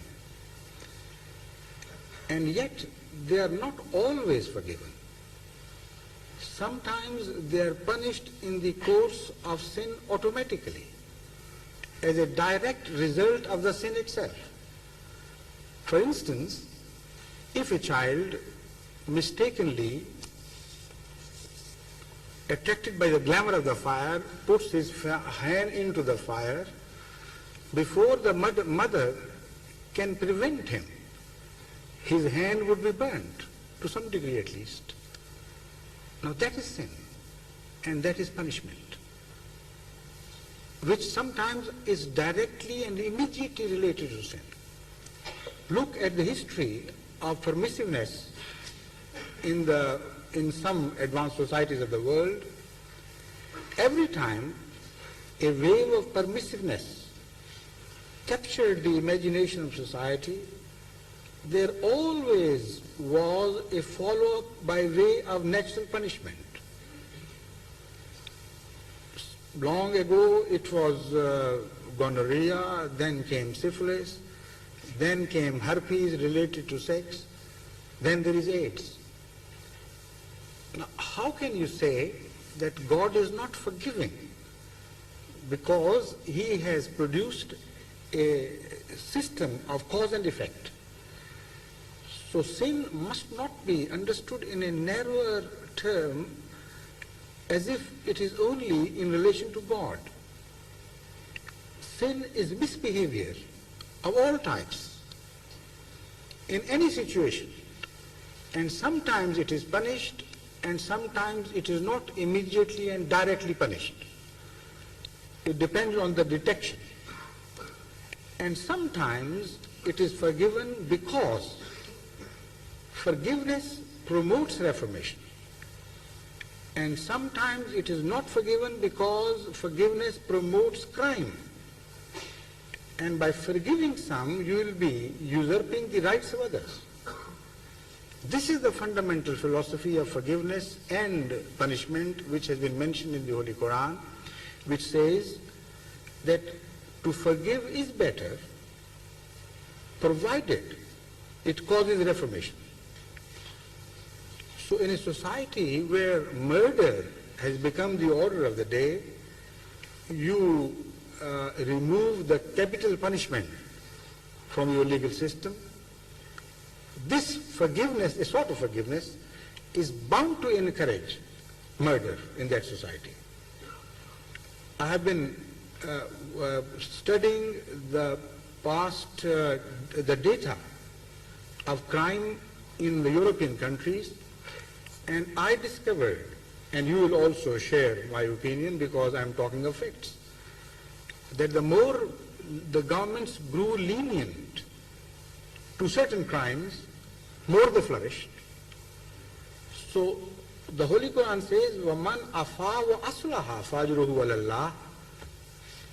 Only the reward of those is with God who forgive on the condition that their forgiveness promotes the reformation and not crime.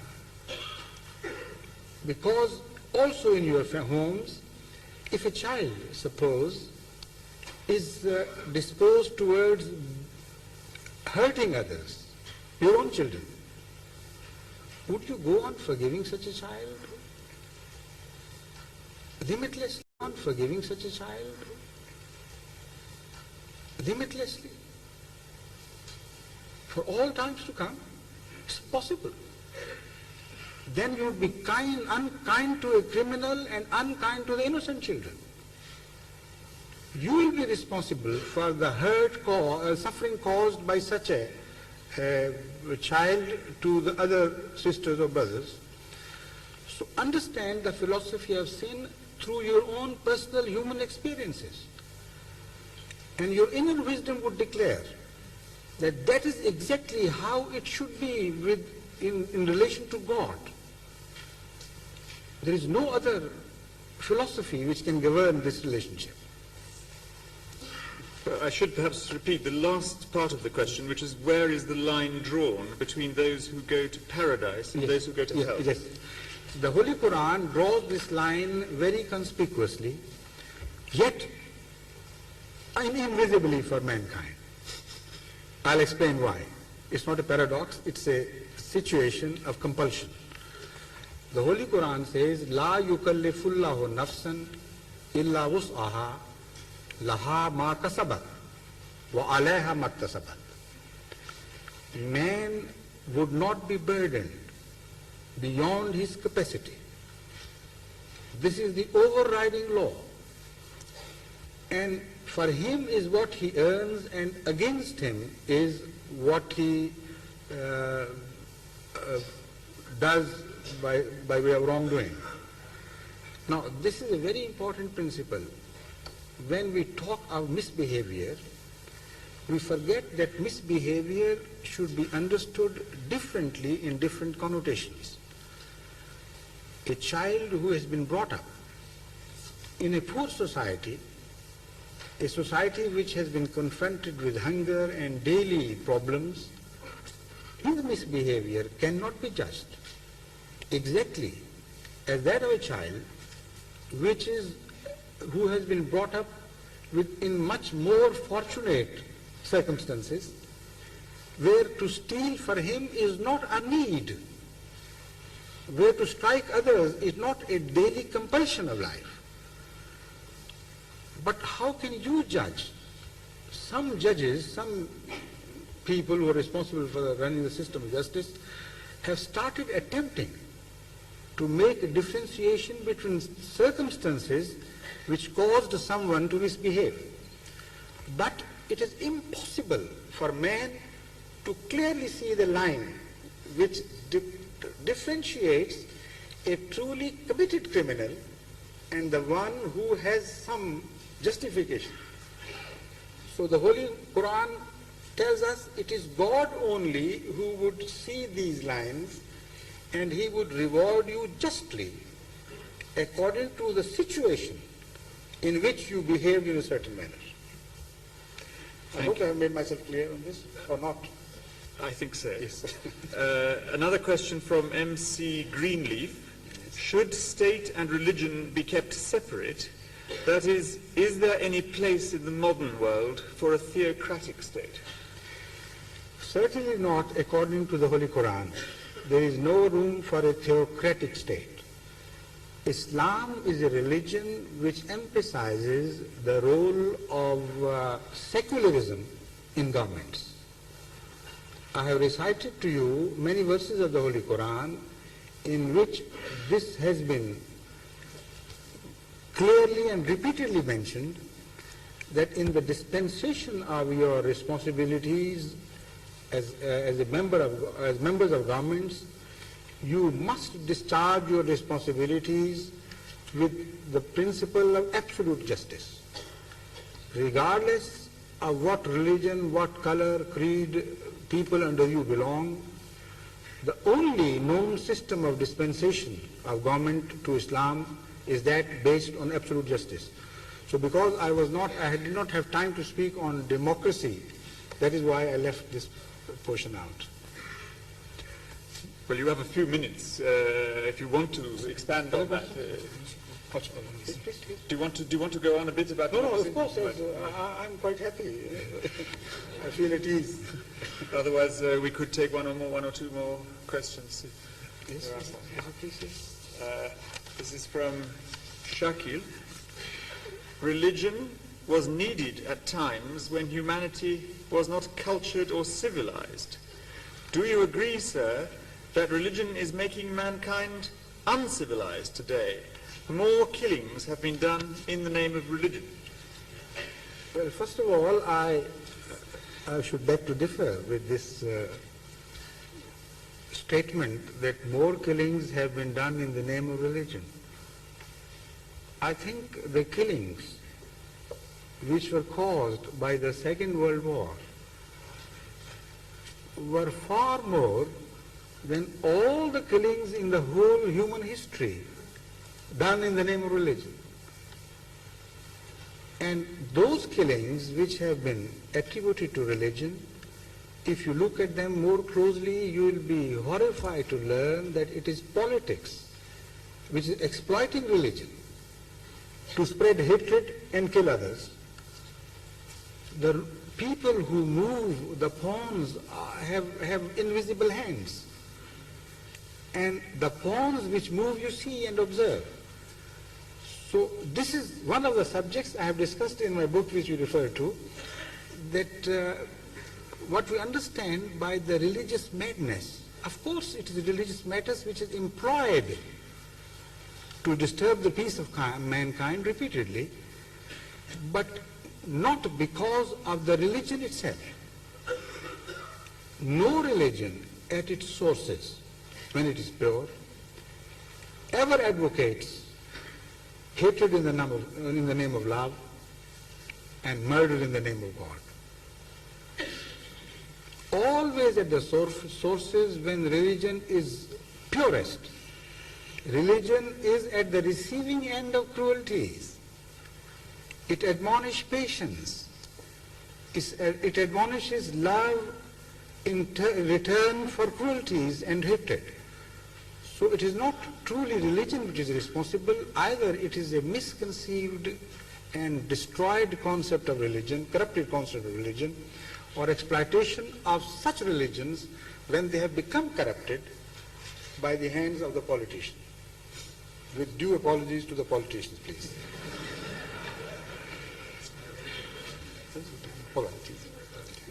Well, I think that's all the questions that we have time for. Thank you very much for submitting so many, and I will now ask His Holiness to conclude the meeting by leading us in silent prayer.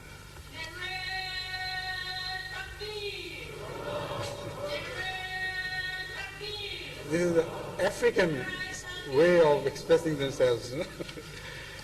All right, now, again, let me remind you that Islam is a religion of, a very magnanimous approach and attitude. It is impossible even to expect someone out of courtesy to join someone in a religious rite if he does not so desire. Now, this is not a right, of course. Prayer is common to every religion, and every man, I think it should be common to every man. So if you want to join me in that silent prayer, you are most welcome. If you have any hesitations, please do not join, and remember God as you may please. Thank you.